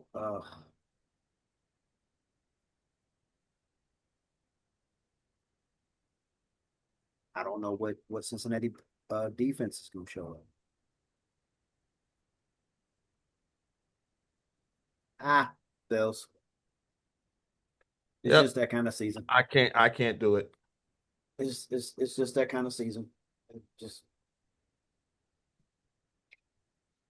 All right. Rams at Arizona. Oh no, I take that back. Uh, yeah, I need to figure out how to use your code because sometime this week I need to see how I lost that game. Which one? The Rams. Oh, just because they played horrible. Yeah, but I still I'm a person. I need to see why I'm a details guy. I need to see why that came to pass. Like why.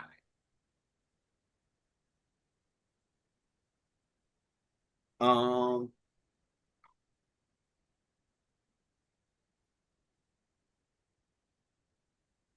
I'll still say Rams. I'm gonna say Rams just because I'm fearful of them. And the Sunday night game, Houston at Kansas City.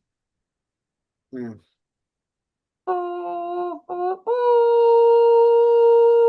yeah,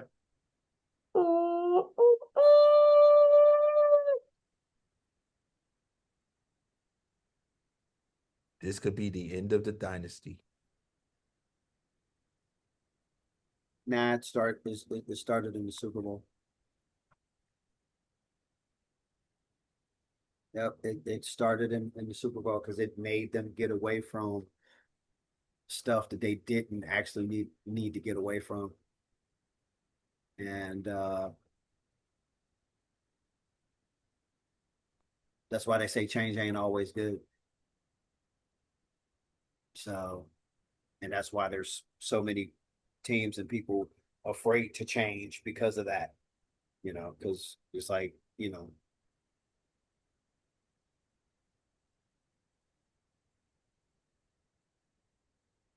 wait, I didn't see that. Wow. So the kicker for the Giants, the reason why they only have 7 points is because I guess he was going for a field goal, Uh, and instead of kicking the ball, the top of his foot went straight into the dirt, went straight into the turf. what? And they show Jackson Dart going, "Oh my God." And he just kind of rolled his eyes and turned around. Like, I oh, would I would have did the same thing. well, I was like, yeah, because how could you do that? It's like literally, like I said, the front of his foot went straight into the turf instead of like coming through with the full swing. So yeah,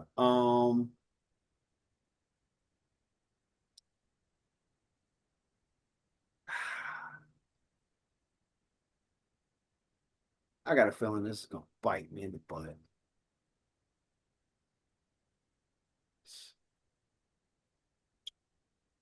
I'm gonna go Texans. Oh, yeah. Yeah, I'm going Texans. I just this is the death march. And the last game, Philadelphia at the Chargers, Monday night.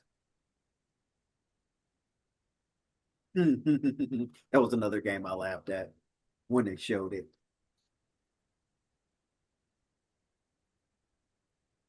Mm,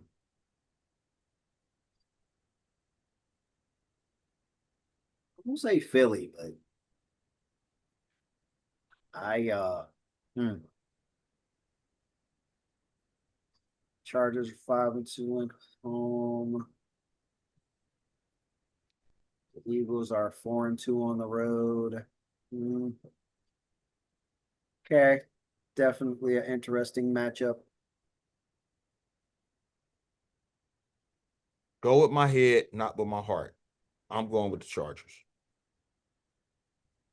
Hmm. because that Philly team that showed up against Dallas, Hmm. that second half of that game, I Hmm. don't know what that was.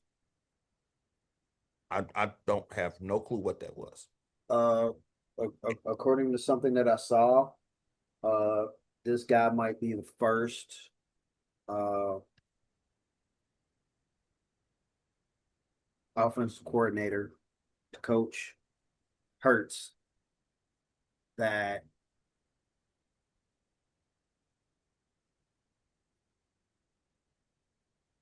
he'll be gone because not because he got another job, but just because He this doesn't mesh this with is Hurt. how yeah, this is how this year went.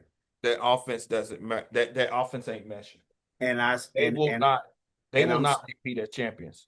and I'm still saying what I'm gonna say until I see how the offseason plays out. I believe not one, but two wide receivers will be gone in Philly.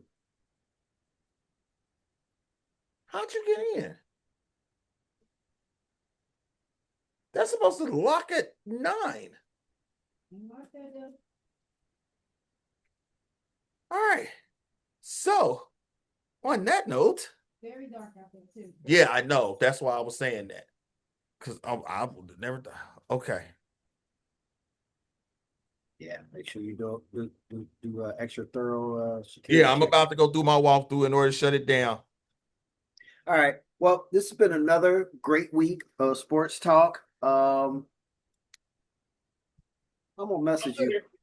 I'm gonna message you because I figured out something weird about my computer, and I'm gonna message you about it. But uh, Dante Suave, good luck to Mystah Jay on his personal family situation. And this is the United World of Sports. We'll see you Everybody guys have a next good week. week. See you guys next Monday. Good luck on them picks. Oh, God. Later. Later.